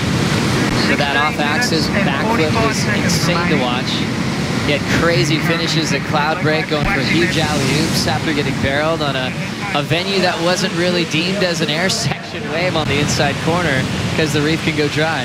Well, you know, Cloud Break, Chopu, I mean, Medina, it doesn't matter where it is, you know. And we always said, well, you can't do airs at Chopu, you can't do airs at Cloud Break or Pipeline. It's all out the window now. There's no, you know, there's no safe anymore where, you know, Medina's got that ability to just go for it. He's got the confidence, he's got the strike rate as good as anyone, and he's not scared to do it, is he? It's exciting when you see him get fired up and pushed by the world's best to really go for broke on those real major maneuvers, and now being pushed at the moment by Ezekiel Lau to get his lead back.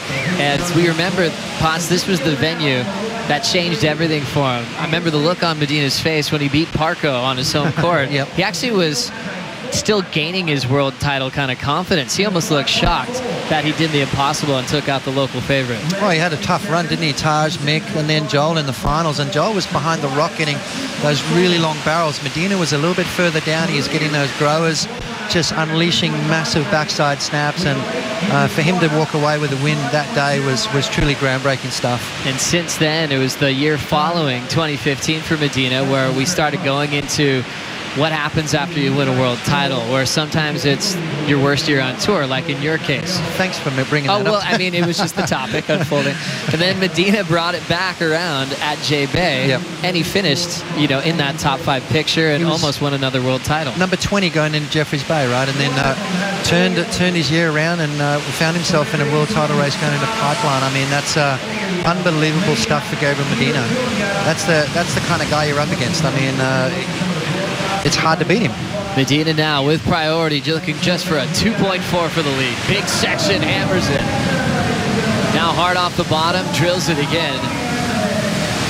He'll recover from that bottom turn and jam it shut on the inside, hoping for a double up. And he's starting to wind up. Little carve, now the lift to hit, squares up vertically and punches it. The former world champ, former event champ, will be taking the lead off Zeke Lau with 14:20 to go. You know, we talked about that Zeke and Wiggly need something in that 7+ range, because why, you know, if Medina drops another big score, these guys are going to be quite possibly in a combo situation. I think is just about what's going to happen. I mean, that to me is an excellent wave for Gabriel Medina. That first turn alone was absolutely power, pedal to the metal stuff. 14 minutes to go, and we're going to see a massive change. We talk about that seesaw battle. Medina's going to get the lead back without a shadow of a doubt. Solid backhand maneuver there. Gabriel Medina qualifying at the mid-season rotation we used to have on the championship tour. Now, a long time ago, he qualified alongside John Florence and Miguel Pupo. Now John has a world title just like Medina. It was one of the heaviest rookie classes we've had on tour. As we have another look at this wave. Yeah, watch this first turn here from Gabriel Medina. Nice and low off the bottom and in the pocket. That's the best turn of the day, I reckon. This is going to be a fantastic score for Gabriel Medina. Bides his time through the inside section. He's well versed in understanding snapper rocks. He knows exactly what he's looking for. Waiting for it to stand up again, which it does, and Medina tags another big vertical snap right there. This is going to go into the excellent range, Joe. 13 minutes to go. Medina's going to find himself way out in front. Zeke Lau and Wiggly Dantes are going to be searching for scores. So during that last exchange pot, Zeke Lau fighting back. Yeah, beautiful opening maneuver for Zeke. You've got to look for that vertical face. We see more sets pouring throughout the back. 12:40 on the clock. Priority with Wiggly Dantes. Still waiting for numbers to come through for the previous exchanges. The waves are pumping out here at Snapper Rocks. These guys all trying to find the right one for the big scores. Wiggly up now. Hits it hard on the back end, but he's going to have some downtime. Now getting out front. And it's a setup turn. He's hoping for more. He's going to fade and hope this thing starts to grow. Another maneuver to stick to the open face now with the lip showing up. He's going to start to tee off. Dantes drifts the fins. Carves down through this inside corner. Belts it off the roof again. Oh. But the whitewater section takes him down. Can't do that, Joe. Not against Gabriel Medina. We're still waiting for Medina's wave to lock in. Zeke Lau's had a wave. Wiggly Dantes answers back. What a heat we've got on our hands right now. And the waves are starting to fire. That tide is starting to bottom out a bit. We're going to see that inside little Marley section just start really standing up. We could see some really good tube rides here as the day progresses. That's what it's all about. What we are always hoping for when we come to Snapper Rocks. How'd you like the start of this wave, Potts? Yeah, I thought just mistimed that first turn just a little bit. Found himself behind the section, but I like the patience, you know, to sort of look down the line and realize that this thing was going to offer more on the inside. A lot of guys would have kicked out. Wiggly sticks with it, sees it now, starting to unload on that inside little Marley section, waiting for it. This is what he's looking for right here. Big vertical snap again, and then watch this one. Showing some variety, letting that tail slide. Beautiful technique right there, beautiful control from Wiggly. But this is what you can't afford to do against Gabriel Medina.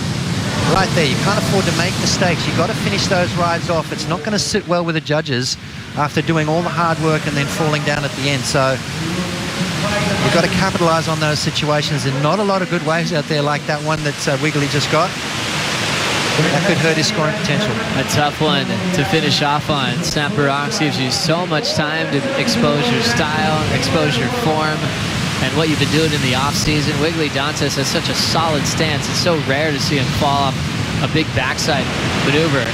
He was the guy that put pressure on some local talent when he came on tour. Knocked out Joel Parkinson on his home court here at Snapper Rocks in the past. He's never been a guy to be nervous with the big names of the sport. We talk about some guys getting on tour and learning to surf against their heroes.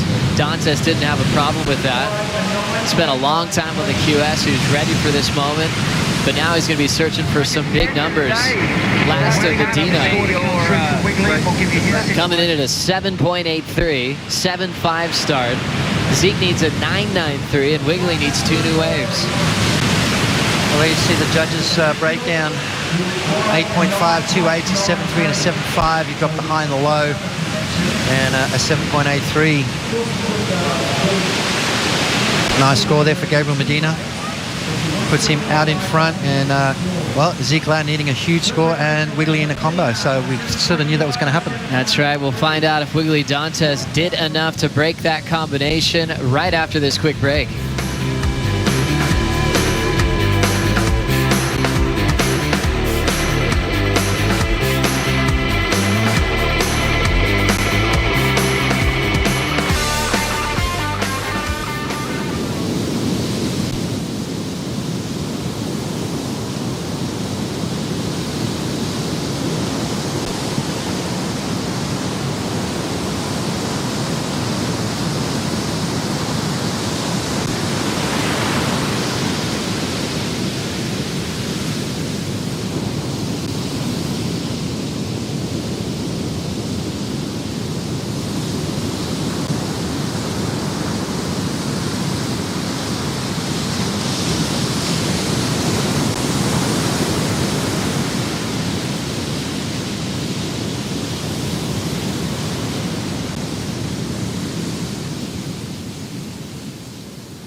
Welcome back to the Quicksilver Pro, our world champ on the scene. John Florence coming up in a couple of heats from now. Heat number 6 against rookie Connor O'Leary and Quicksilver wild card Mikey Wright.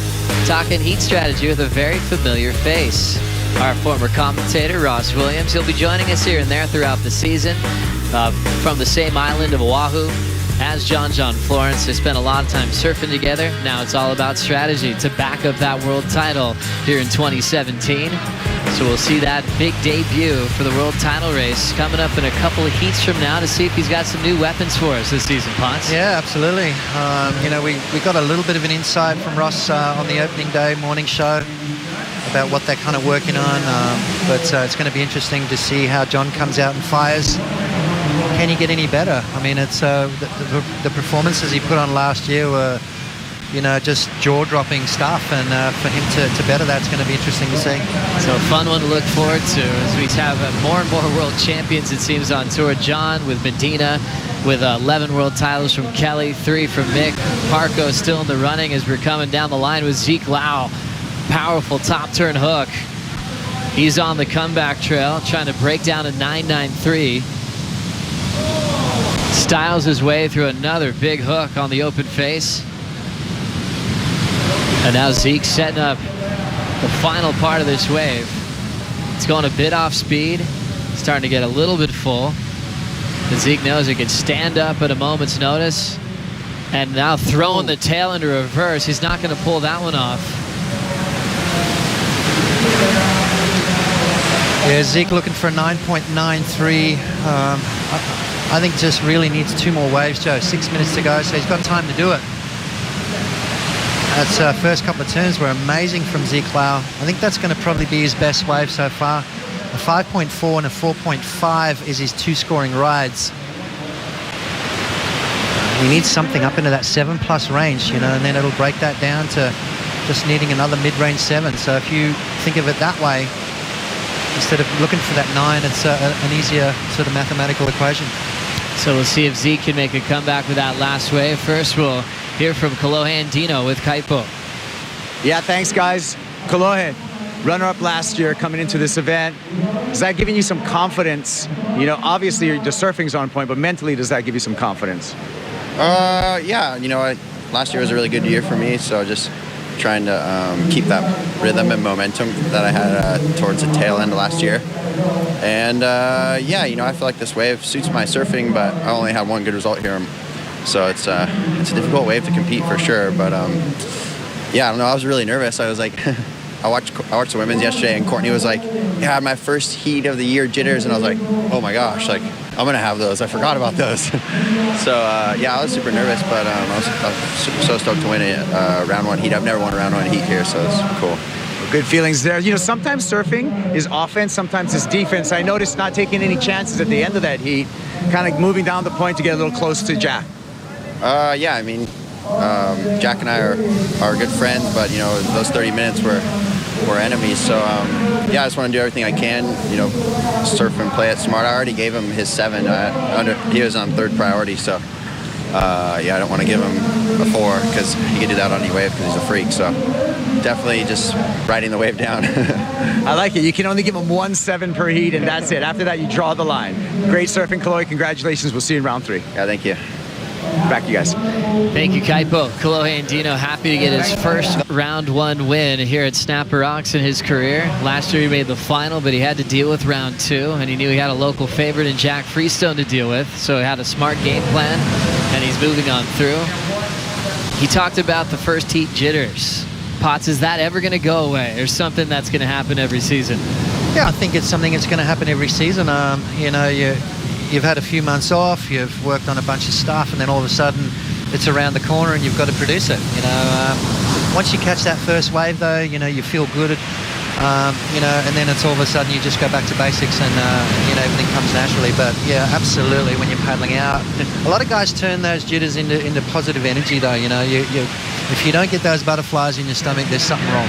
So it's cool to see them channel that into greatness and good performances. Medina seems one of those guys who can do his best surfing in a jersey, where sometimes guys are famous for doing their best surfing in a free surf when maybe no one's looking, the tension's off, the pressure's off. There's certain surfers, especially on the top 34, that bring out their best when it means the most. Coming up next, Jordy Smith. What a performance last season. Quietly blazed his way through a runner-up performance in the world last season. When all the talk was on the names around him, he knew the math. If he had gone to a certain level in the Pipe Masters, he would finish runner-up in the world, and he did that under John Florence. Yeah, he did. I mean, this kid, when he came on tour, had world title written all over him. So, I think he's still on track. He's surfing as good as he ever has. He's fit. He's healthy. He's in a good space. I'm looking forward to seeing a big year from Jordy Smith. So Jordy coming up next. We'll have Miguel Pupo and Nat Young. Nat Young getting a spot in this event by winning the Quicksilver Pro Trials the day before the official waiting period kicked off. So it'll be nice to see the goofy foot right back into action here, dealing with the top 34. 2:10 to go. Medina, a couple of big sevens to his name, opened up with a 7.5, his high mark, a 7.83, and got those scores in different waves. The first one featured a barrel. The second one, it was explosive on the first turn and a huge end section. Yeah, I mean, Medina surfed that wave about as good as you could. Judges, I think with these three guys in the water, Joe, I think the judges kind of pulled back a little bit just to leave a little bit of room to move. 1 minute 40 to go, but Medina very, very comfortable at the moment. Zeke Lau still looking for a 9.93 and Wiggly a 9.26. So Medina very comfortable out there at the moment. A solid roll for Medina, representing a former event champ as well. Beating Joel Parkinson in the final. Parko was taken off behind the rock. Medina further down the line where he found his success. Minute 15, you just saw the blue jersey of Wiggly Dantes go down. He's chasing a 9.26. Now he'll have to try to find a wave under the priority into the final minute. You can hear those waves pounding on the rocks. Sometimes you take off behind the rocks and that's all you can see is that big rock shelf looking at you. It's quite a scary little takeoff. You've got the reverb, the bounce that comes back at you, so it could throw you off. As that tide gets low, we're going to see the guys sneak further and further behind that rock, Joe. And more excitement continues. Seeing Zeke pull into a closeout from the sky. Left chasing a 9.93, his previous score of 5.3 with 30 seconds. The heat leader's going to take off and get absolutely barreled. Driving hard through the lip for a huge vertical.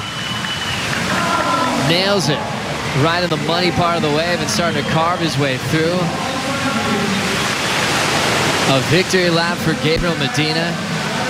A couple of solid 7 ranges for this lead. This time getting barreled again on the takeoff, and he still has some room on the inside. Nice clean snap, and that's going to run away without him. So the message is sent clear to the top 34. Medina is ready for payback on the tour and is gunning for his second world title this season. Yeah, a lot of support on the beach for Gabriel Medina. But, yeah, as I said, I mean, as you said too, Joe, warning signals are right there for the rest of the field. Gabriel Medina looking dangerous. He wants another world title. And we talk about that John Medina rivalry. Well, he's thrown it out there for John, hasn't he? Medina looking so sharp right now. Boards are looking great under his feet. Beautiful turns here for Gabriel Medina. A victory lap. An easy win for him in this heat. Comfortably moves through to round number 3. And Medina looking dangerous here in 2017. Very comfortable. That backside hack is so powerful, so lively, and he still has that element of spontaneity through every section. You never know what he's about to throw down. Let's have a look at the barrel again. Yeah, perfect positioning right there. Gabriel Medina comes flying out right in front of Wiggly Dantes, and then, Zeke Lau, and then bangs it off the top. So great surfing. Zeke had a front row seat to that one. You can see Zeke going back towards the right to stay out of the way. Good sportsmanship right there from Zeke Lau. Beautiful turn from Gabriel Medina. This kid is looking sharp, Joe. Looks like he's done a lot of hard work in the off-season. His boards look fantastic under his feet. Just a clinical performance from Medina. And he's going to leave these guys comboed. Last for Medina at 8.67. Getting the highest single wave score of the day so far here at the Quicksilver Pro. We'll take a quick break. We'll come back and bring in Ronnie Blakey and former big wave champ Pete Mel for the call.